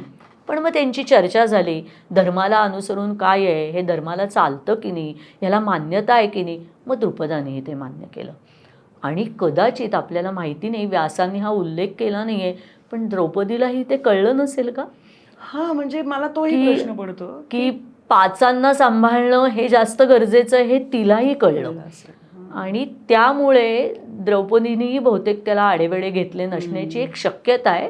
ही मी शक्यता बोलून दाखवते, याच्याबद्दल खात्रीने सांगणं अवघड आहे, पण तिने ते निभावलं. पण एकाच घरातल्या 5 विवाह करून एकाच वेळेला पत्नीसारखं वागणं ही काही सोपी गोष्ट नाहीये. आणि इतक्या भिन्न प्रवृत्तीच्या वेगवेगळ्या पुरुषांबरोबर राहणं. प्रत्येकाचा स्वभाव वेगळा आहे, प्रत्येकाची उद्दिष्ट वेगळी आहेत.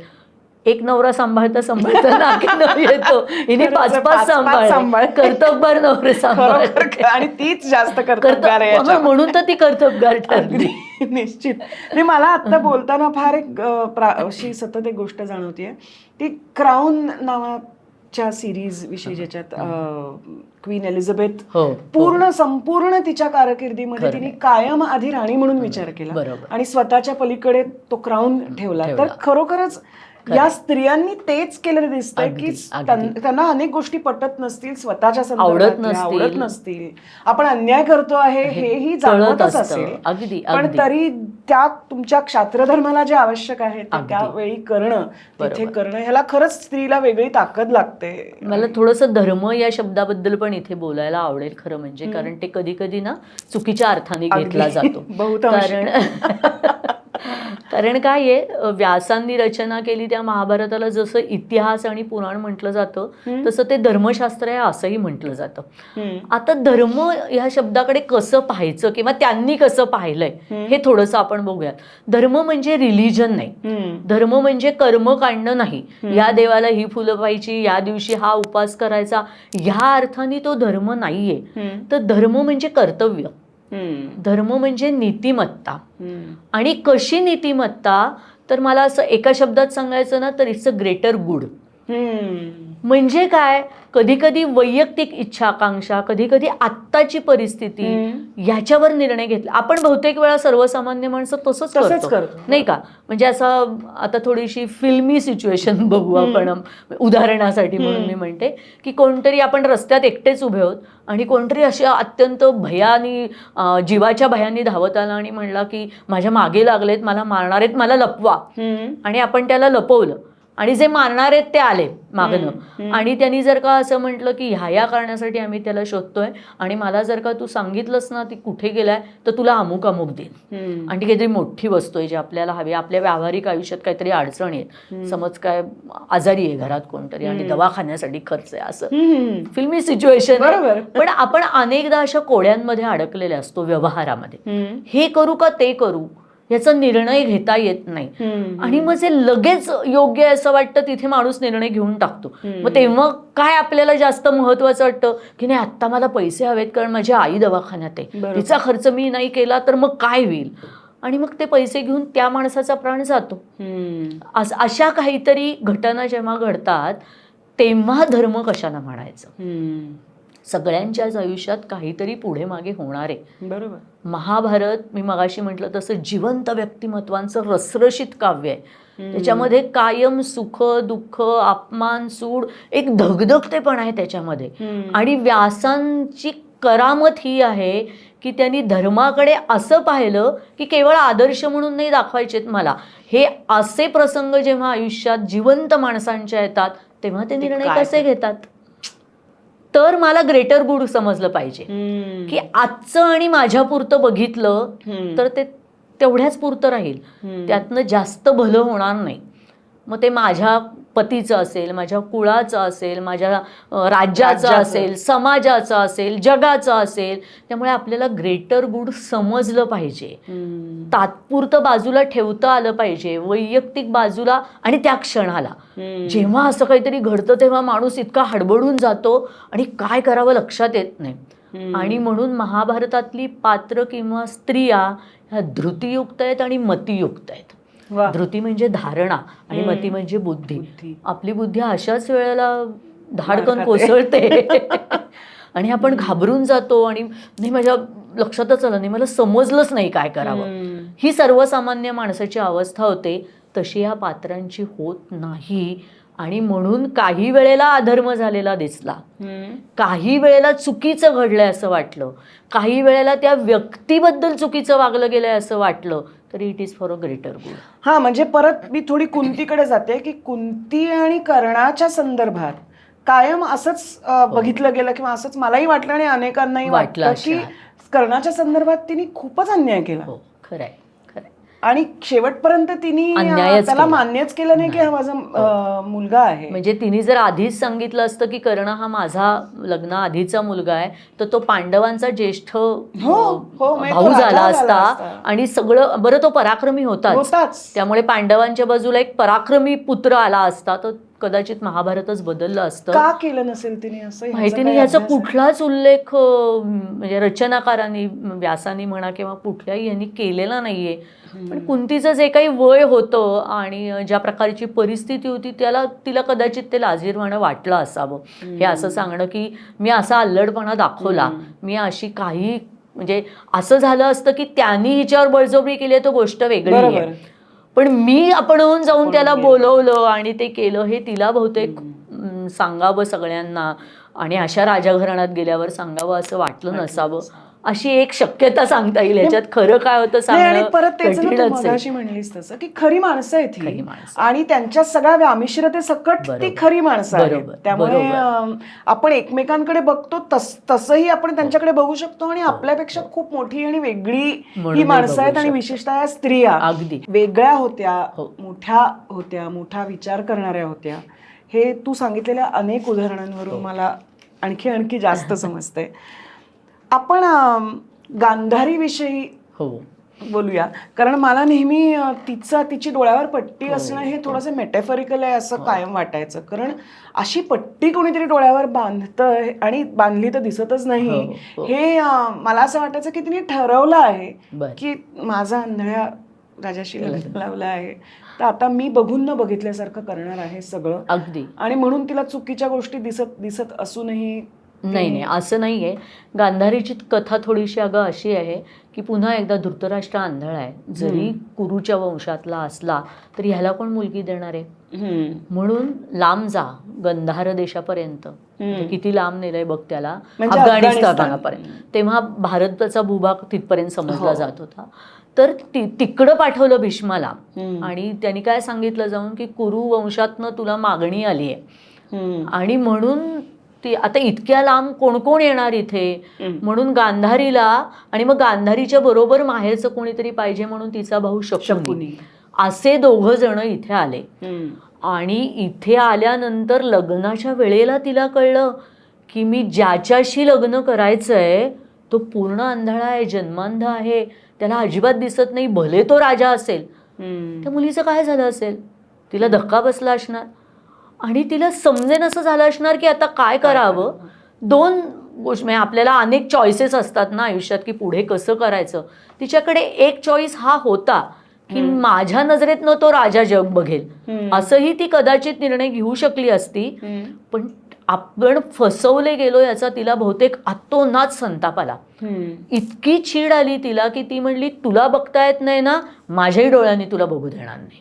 अच्छा, मी पण बघत नाही, तू पण बघू नकोस, जसा तू तशीच मी, हेच तुमच्या वाट्याला येईल.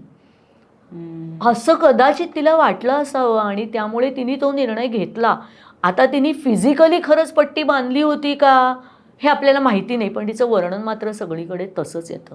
त्यामुळे राजधर्माकडे, राजा म्हणून त्याच्या असणाऱ्या वागण्याकडे तिने डोळेझाक केली बहुतेक.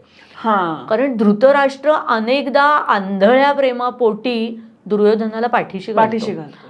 त्याचे चुकीचे निर्णयाला सुद्धा तो राजा म्हणून मान्यता देतो, हो तू कर असं म्हणतो.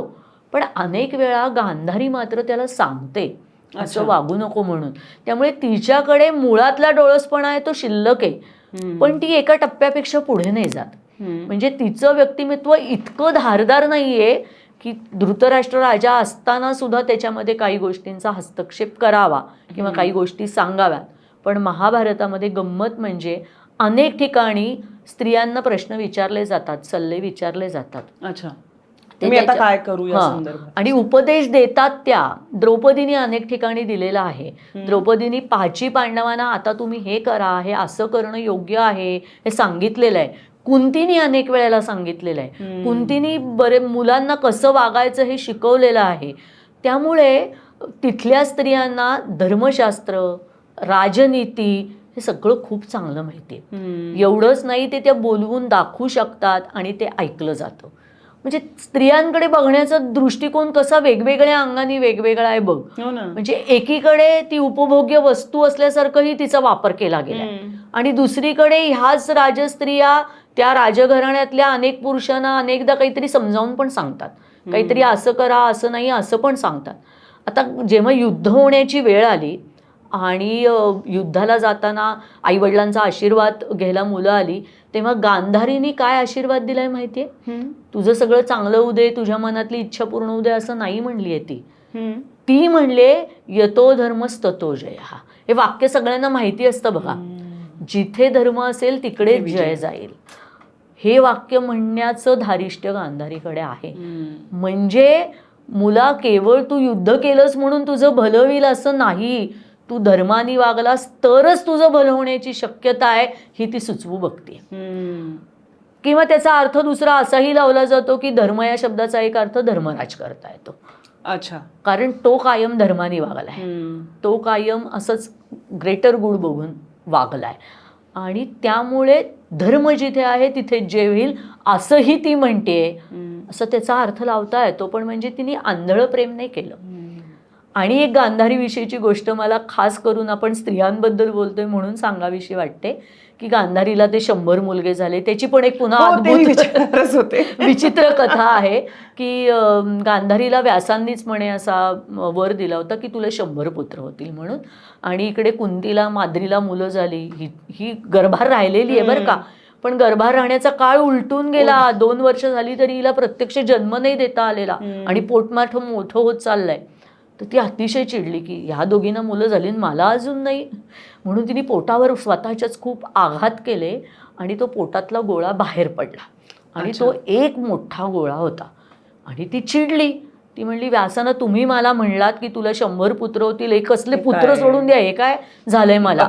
मग तेव्हा व्यास म्हणले की थांब, अशी चिडू नको, ते टाकून देऊ नको. मग त्यांनी काहीतरी सिद्ध केल्या. 100 हांडे केले, त्यात आज्य आणि तर काही औषधी वनस्पती म्हणा काहीतरी, तू म्हणतेस तशी काही ट्रीटमेंट त्यांनी केली असं आपण म्हणूया. येस. आणि मग ते 100 ह्याच्यात त्यांनी विभागलं तेव्हा गांधारी म्हणली 100 पुत्र मिळतील मला, पण एवढं करतात तर एक कन्या द्या की. आणि तिने कन्या मागून घेतली, म्हणून तिला 101 अपत्य झाली आणि ती दुष्यला. अर्थातच त्या दुष्यबलेबद्दल पुढे कुठे काही आलं नाही आहे, तिची काही फार उपकथा वगैरे अशी नाही आहे, पण गांधारीने मुलगी मागून घेतली होती तिच्यासाठी. हे किती गोड आहे ना, म्हणजे की 100 मुलं झालेली असतानाही मला एक मुलगी व्हावी असं तिला एक मातेच्या अंतःकरणाने वाटणं. त्यामुळे हे एक तिचं वेगळेपण मला फार आवडतं. सुनीला, फार मस्त चर्चा चालली आहे, खूप वेगळी चर्चा चालली आहे. आणि मध्ये आपण एक छोटासा ब्रेक घेऊया आपल्या. तो म्हणजे आपल्यासाठी शेफ दिनेश यांनी या खास 2 वस्तू करून पाठवल्या आहेत. ओ वा. आपण त्या खाणार आहोत. अरे वा. हा आहे ठेचा क्रीम डिप. बर. आणि त्याला महाराष्ट्रीयन टच दिलाय. करेक्ट. डिपला एक महाराष्ट्रीयन ठेच्याचा टच दिलाय आणि चॉकलेट कपकेक. वा. तर thank you chef Dinesh. Thank you so much. खाणार आहोत. घेतेस? हो. अशा गप्पा आणि असं एक. हो ना, इतक्या चांगल्या गप्पा मारताना छान चांगलं food. खाणं मिळणं हे.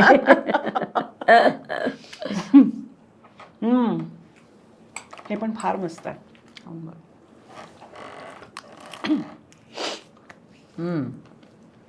छान आहे. वेगळीच चव आली.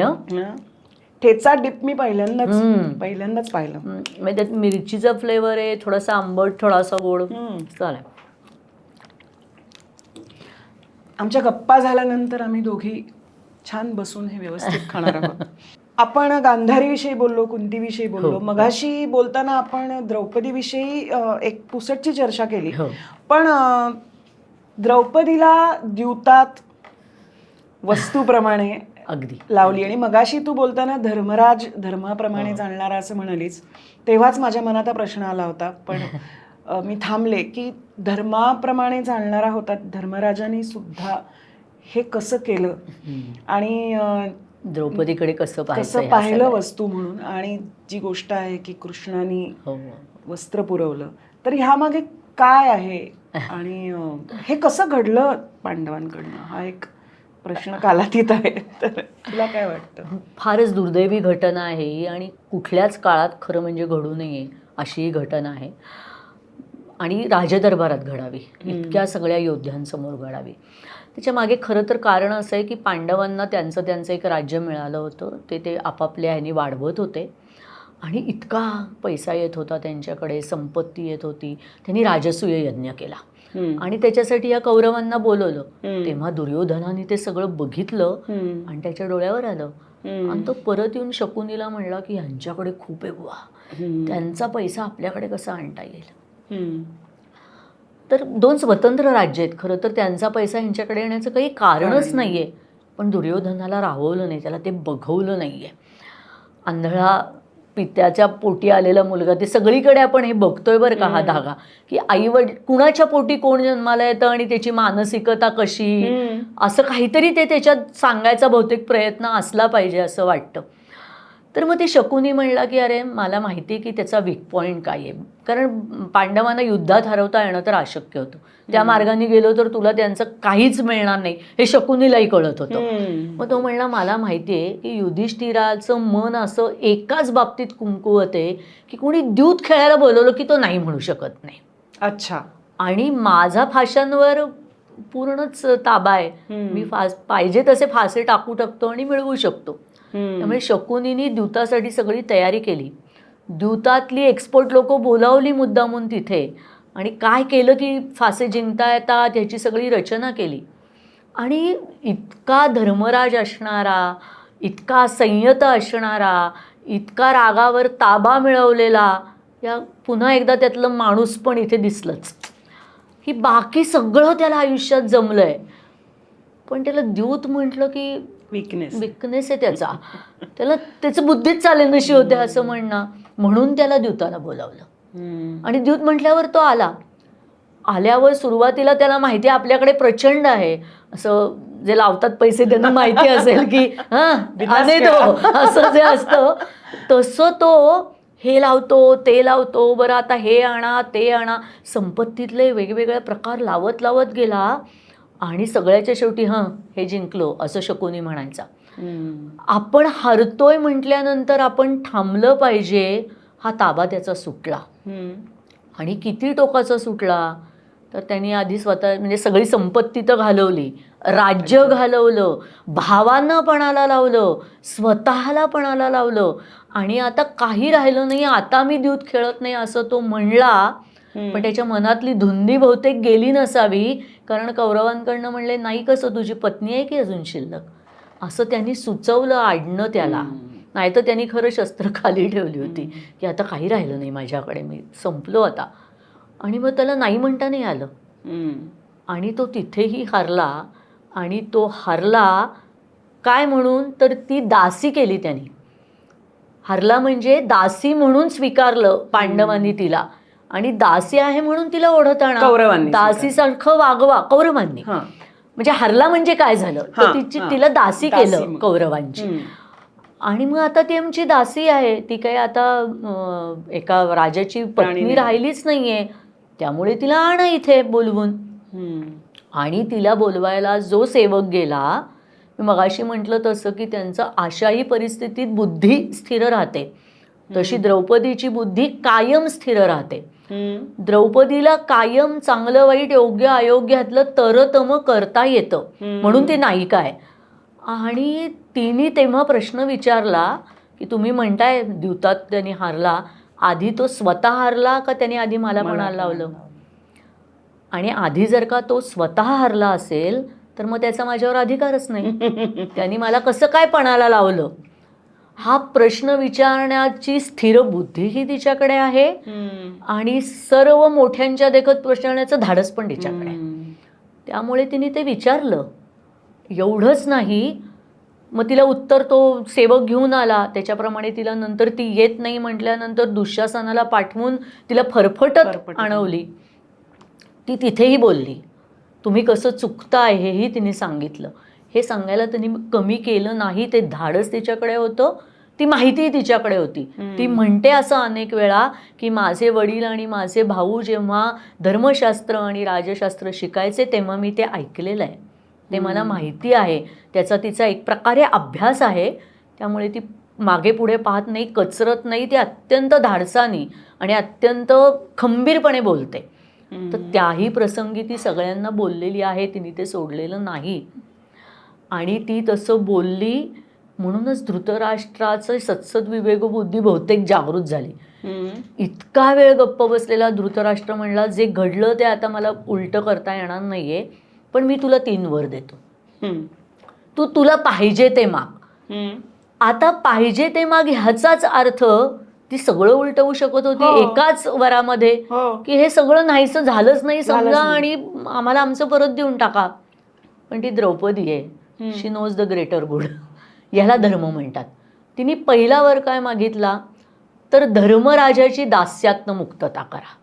अच्छा. कारण त्यांच्या मुलांना उद्या असं वाटता कामा नये की मी एका दासाचा पुत्र आहे, त्यांना त्याचं राजे पण टिकवता आलं पाहिजे, त्याला त्याच्या क्षत्रियत्वाचा अभिमान वाटला पाहिजे, म्हणून धर्मराजाची दास्यातनं मुक्तता करा.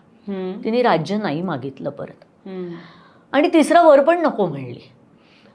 धृतराष्ट्र म्हणला का तर तिने पुन्हा धर्मशास्त्र सांगितलं की स्त्रीला 2च वर देण्याची पद्धत असते, 3रा वर स्त्रीला देत नाहीत, तर तुम्ही तो मला देऊ नका. बापरे. आणि त्याच्या पुढे जाऊन ती म्हणते की माझ्या पतींवर माझा विश्वास आहे, तुम्ही दान दिल म्हणून दिलेलं राज्य मला नको आहे.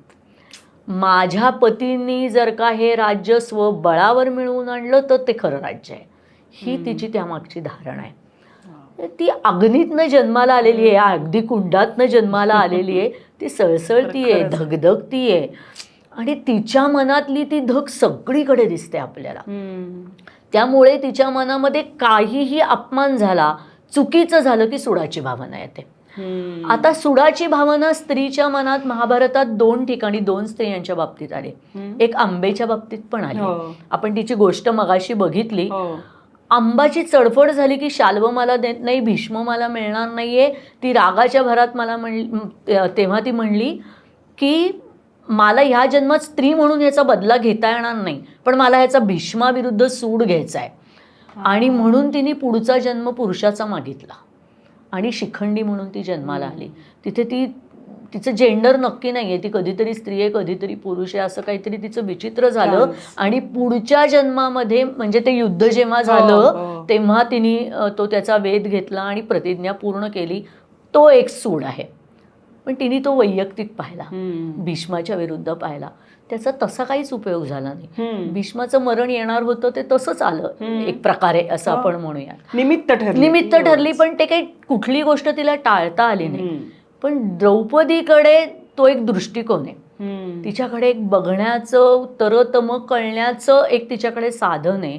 आणि त्यामुळे तिच्या मनात सुडाची भावना असली, धगधगती असली तरी ती अनेकदा अविचारी निर्णय घेत नाही. तिच्या निर्णयामागे काहीतरी विचार असतो, त्याच्यामागे काहीतरी एक धोरण असतं. आणि त्याच्यामुळेच त्याच्याच बहुतेक हिमतीवर ती इतक्या खंबीरपणे बोलू पण शकते. त्या गोष्टी एकमेकाला पूरक असतात ना. त्यामुळे तिच्याकडे सौंदर्य आहे, पण ते सौंदर्य कसं आहे तेही धगधगत आहे, कोणी हात नाही लावू शकणार तिला. तुझ्या लक्षात आलंय का बघ, आपल्याकडे बहुतेक वेळा सौंदर्य म्हटलं की आधी गोरा देह, वर्णाचं खूप असतं ना ग कौतुक, अजून सुद्धा गोरी मुलगी पाहिजे असं येतच ना वधूवरांच्या यादीत. पण ती कृष्णा आहे आणि तिचं सावळं असणं कुणीही लपवलं नाहीये. आणि तिला तरी सौंदर्यवती म्हटलंय. आणि तिच्या सावळेपणाचाच मोह सगळ्यांना पडतो. तो केवळ सावळ्या वर्णाचा नाहीये, सावळेपण ती मुळात तेजस्वी आहे. आणि ते तेज तिच्याकडे कुठनं आलंय? बुद्धीचं आहे, या विचारांचं आहे. आपल्याला खरं खोटं कळतं, चांगलं करून कळतं, योग्य अयोग्य कळतं. ह्याचा एक वेगळा तेजस्वीपणा व्यक्तीमध्ये असतो ना. आजकाल पण म्हणजे तू बघशील बघ, आपण त्याला तर कॉन्फिडंट म्हणतो, मग तेजस्वी शब्द वापरत नाही आपण, पण ते एक चेहऱ्यावर येतं बघ, ते दिसतं. तर तशी ती एक धगधगती लसलसती नायिका आहे. त्यामुळे पुढे पांडव जरी वनवासात गेले तरी सुद्धा ते धगधगते पण तिने कायम ठेवलं. धर्मराजाला कधीच युद्ध नको होतं, त्याची मानसिकताच अशी होती की तो शांत चित्ताचा होता. कशाला नको, समजावून घेऊ, ही भूमिका त्याची सगळीकडेच होती. पण भीम तसा नव्हता, अर्जुन तसा नव्हता. तर त्या सगळ्यांना ह्या मधल्या 12 वर्षामध्ये तुम्ही स्वतःला कसं तयार केलं पाहिजेत याची बसून नका राहू. वनवासात होते म्हणजे ते काही कंदमुळं खाऊन राहत नव्हते बरं का. ते त्यांच्याबरोबर दास-दास्या अमुक तमुक सगळं घेऊन गेले होते, छान राहत होते व्यवस्थित. पण हे 12 वर्ष तुम्हाला असं नुसतं शांत बसण्यासाठीचे नाहीयेत. हे करा, ते करा, पुढची तयारी करा, ह्याची जाणीव सतत द्रौपदी करून देते. आणि त्याच्यामुळे ती पांडवांची धग जिवंत राहते. ज्याला आपण ती पेट्टी ज्योत म्हणतो ना, ती कायम राहिली पाहिजे, किंवा अखंड तेवता दिवा कसं म्हणतो की नाही आपण, तशी ती द्रौपदीच्या मनाची धग आहे. पण ती धग अशी जाळत नाही कोणाला. आणि त्यामुळे द्रौपदीचं हे वेगळेपण आहे, ती तिची धडाडी आहे आणि म्हणून ती खरी नायिका आहे. वा वा वा. आपण आत्ता बोलताना माझ्या लक्षात येते, आपण या रिसर्चमध्ये पण एक पॉइंट असा घेतला होता की पुरुषांचं युद्ध आहे महाभारत असं वरकरणी दिसत असेल तरी अनेक गोष्टींमागे या सगळ्या स्त्रिया अगदी किती किती खंबीरपणे उभ्या आहेत किंवा कारणीभूत आहे एका चांगल्या अर्थाने सुद्धा हे आपल्याला दिसतं. एका महाभारतातल्या स्त्रीविषयी आपण बोललो नाही कारण ती अगदी सत्यवतीच्याही अलीकडची आहे. पण तिची पण एक गोष्ट फार सुंदर आहे ती म्हणजे शकुंतला. अगदी अगदी. अगं पण गंमत काय माहितीये का, शकुंतलेबद्दलची जी गोष्ट आपल्याला माहिती असते ना, ती कालिदासांनी लिहिलेल्या अभिज्ञान शाकुंतला नाटकातली शकुंतला आपल्याला माहिती असते. पण महाभारतातली शकुंतला अजिबात तशी नाहीये. अच्छा, पूर्ण विरुद्ध आहे.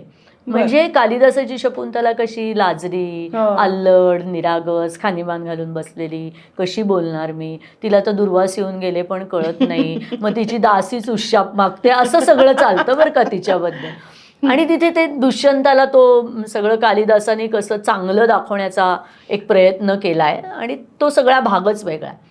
पण महाभारतातली शकुंतला जी आहे ना, तिला सगळं व्यवस्थित कळतंय. ती ह्या सगळ्या क्षत्रिणी स्त्रियांच्या बरोबरीची स्त्री आहे असं म्हणायला पाहिजे. जेव्हा दुष्यंत तिथे येतो आणि अर्थातच तिच्यावर मोहित होतो आणि म्हणतो की मला तुझ्याशी विवाह करायचा आहे, तर ती काही अगं बाई हो का वगैरे असं काही करत नाही. आला की हा राजा माझ्यासाठी असं काही ती हुरळून बिरळून जात नाही. ती म्हणते माझ्या वडिलांशी बोला, कण्वांशी बोला. आता ही मुलगी अशी का असेल, कारण तिची आई आहे मेनका. हो त्या मेनकेबद्दलही मला खरं सांगितलं पाहिजे, कारण मेनका म्हणजे अप्सरा. अप्सरा म्हणली की काय आपल्या डोळ्यासमोर असतं ग, सुंदर देह आणि मोहक, रिझवायला जाणाऱ्या स्त्रिया. इंद्राला कोणीतरी त्रास द्यायला लागलं की तो पृथ्वीवर तपस्या भंग करण्यासाठी ऋषींची तपस्या भंग करण्यासाठी प्रत्यक्ष ऋषींचीही तपस्या भंग करता येते. अशा विभ्रम करणाऱ्या, नृत्य करणाऱ्या, गायन करणाऱ्या स्त्रिया, असं आपण अप्सरांकडे पाहतो. ऑब्जेक्टिफिकेशन आहे ना परत स्त्रीचं. पण ती मेनकाला जेव्हा इंद्र म्हणतो की त्या विश्वामित्रांचा तपोभंग करायला जा, तेव्हा मेनका इंद्राला विचारते. ती त्याला असं म्हणते की अरे बाबा, तू मला कोणाकडे पाठवतोयस? हे विश्वामित्र काय करू शकतात? ते सगळी धरणी कंप करू शकतात, ते समुद्र उलथे पालथे करू शकतात. तू स्वतः त्यांना घाबरलायस आणि तू मला त्यांच्या समोर नेतोयस? हे कसं काय होईल? हे तुला वाटलंच कसं? मी जाऊ कशी त्यांच्या समोर? हे काही मला जमणार नाही. पण मग तिच्या लक्षात येतं बॉस इज ऑलवेज करेक्ट, आपल्याला नाही म्हणून चालणार नाहीये. इंद्र म्हणतोय ते करायलाच लागणार आहे. मग ती त्याला म्हणते की माझं जाणं जर का अटळ असेल तर कमीत कमी तू इंद्र आहेस ना, माझ्या सुरक्षेसाठी काहीतरी उपाय तर करशील. त्यांच्या तोंडी असंच कसं पाठवतोस मला? त्याच्यावर इंद्र काही करू शकत नाही. पुरुष अनेकदा अशी वेळ आली की काही करत नाही. तेव्हापासूनच मग तीच सुचवते त्याला की तू असं कर, वायुदेवता आणि मदन या दोघांना जरा माझ्या मदतीला पाठव, म्हणजे माझं काम थोडं सोपं होईल. म्हणजे त्या मेनकेकडेही स्वतःचा विचार करण्याची धारणा आहे. इंद्राला प्रश्न विचारण्याचा कणखरपणा आहे. अशा अप्सरा आणि तपस्वी विश्वामित्र ह्यांना झालेली ही मुलगी आहे. मग ती शकुंतळा अशी दुबळी लेचीपिची असेल का? ती नाहीच आहे. ती म्हणते वडिलांना भेट माझ्या, तुला जर का माझ्याशी विवाह करायचा असेल तर. तो निपुत्रिक आहे.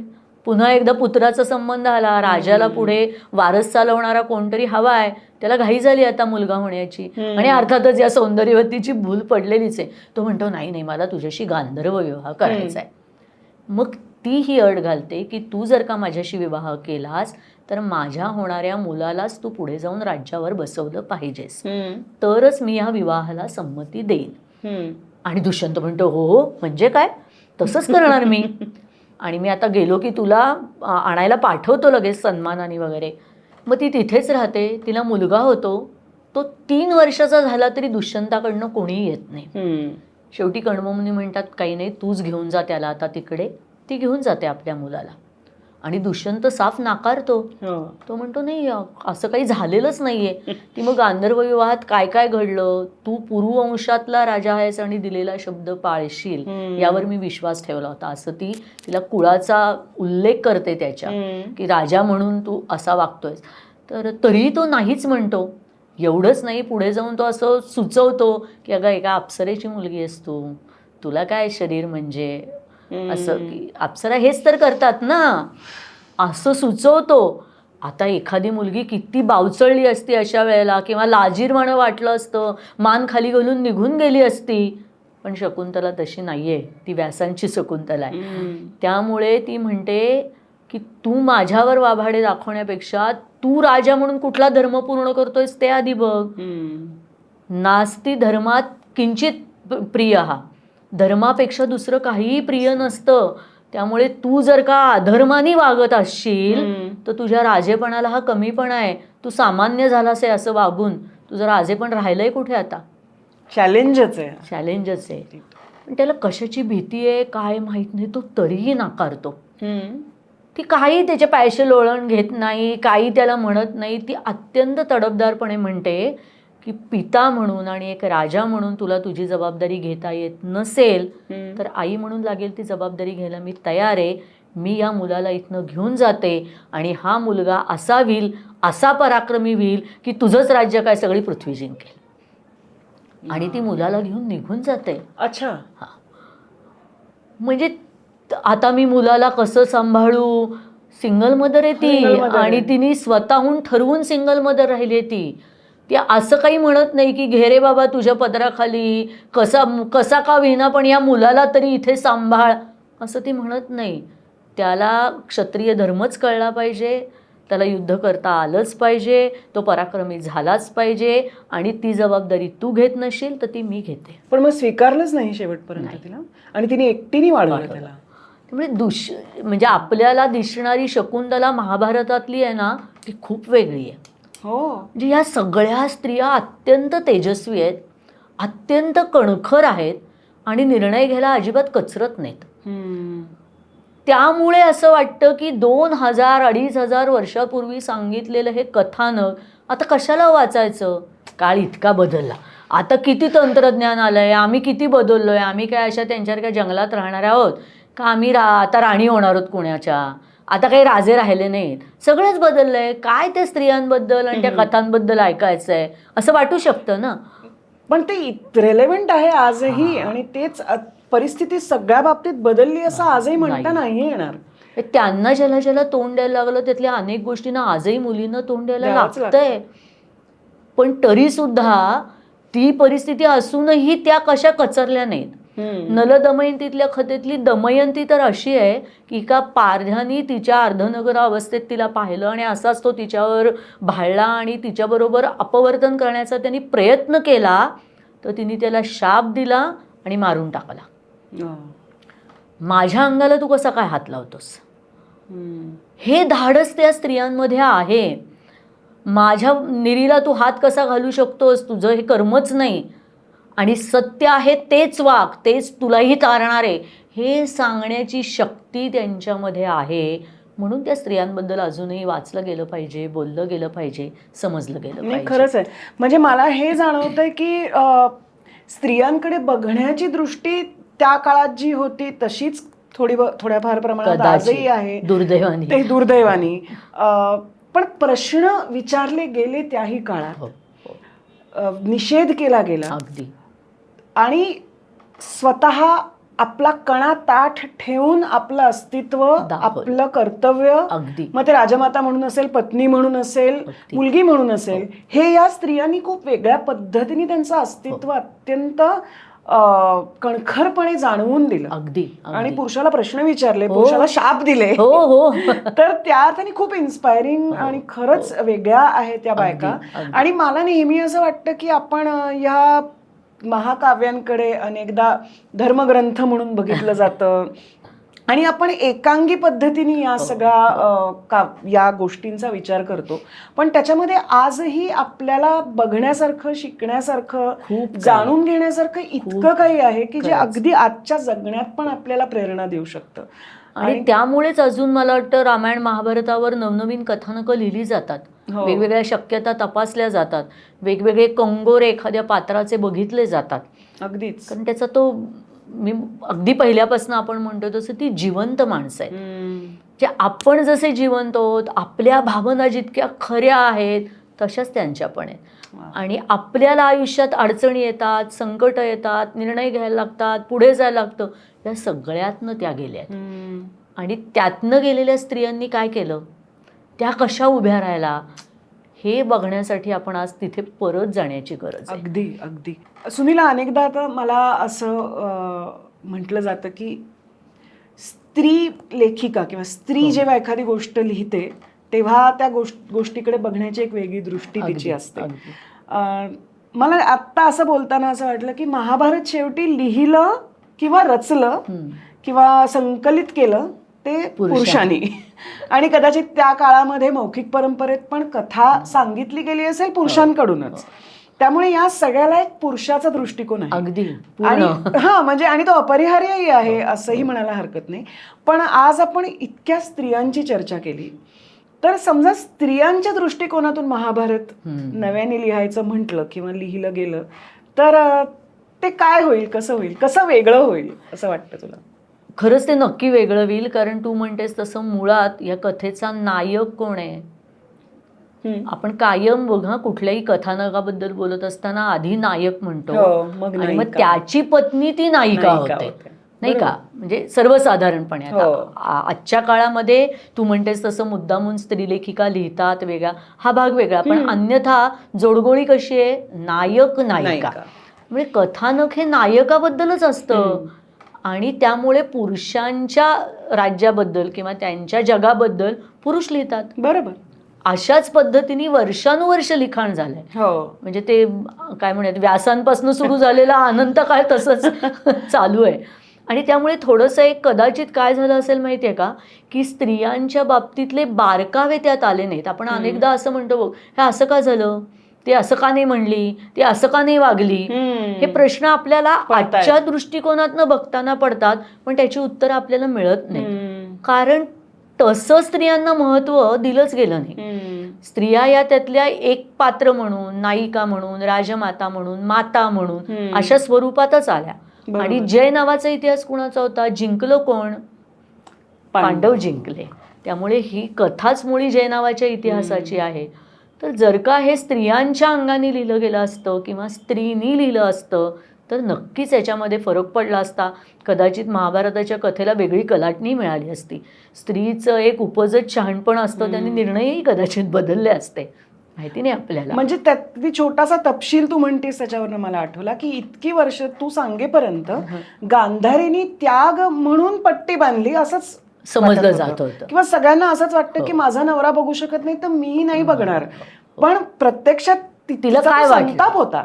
तर अनेकदा त्या पुरुषाला जस्टिफाय करण्यासाठी पण अनेक गोष्टी रचल्या जातात जर पुरुष लेखक बरोबर असेल तर. आणि ते साहजिकही आहे. तर एक वेगळं महाभारत आपल्यासमोर नक्की उघडेल. नक्की. आणि मला असं वाटतं की तुझ्यासारख्या अभ्यास करणाऱ्या स्त्रियांविषयी एक वेगळी दृष्टी आणि जागरूक असलेल्या स्त्रीनी असं काहीतरी लिहून पाहावं. अरे वा, जरूर म्हणजे प्रयत्न एक करूया. इंटरप्रिटेशन. अगदी अगदी, नक्की नक्की, ही चांगली सूचना आहे. मी विचार करते याच्यावर. मला असं वाटतं की एक वेगळी दृष्टी या चर्चेतून आपल्याला मिळाली. आणि मला असं वाटतं की आपण ह्या आपल्याच पुराणातल्या कथा आहेत, आपलीच महाकाव्य आहेत, याचा वेगळ्या दृष्टीने विचार, अभ्यास, वाचन आपणही करूया. या निमित्ताने, सुनीलाच्या निमित्ताने आपण त्याची सुरुवात केली आहे. परत कधीतरी आपण सुनीलाशी परत गप्पा मारूया. अगदी जरूर. पण आज तू इतक्या छान गप्पा, इतक्या साधेपणाने, त्या सहज समजतील अशा पद्धतीने तू आमच्यासमोर उलगडल्यास. कारण अनेकदा या छोट्या छोट्या गोष्टी आपल्याला कळत नाही, कारण त्या आजच्या काळाशी त्या अर्थाने त्या संकल्पना सुसंगत नसतात, कारण आपण त्या आजूबाजूला पाहिलेल्या नसतात. पण त्या तू अगदी आजच्या करून सांगितल्यास असं मला अनेक ठिकाणी वाटलं की ते खूप रिलेटेबल झाल्या.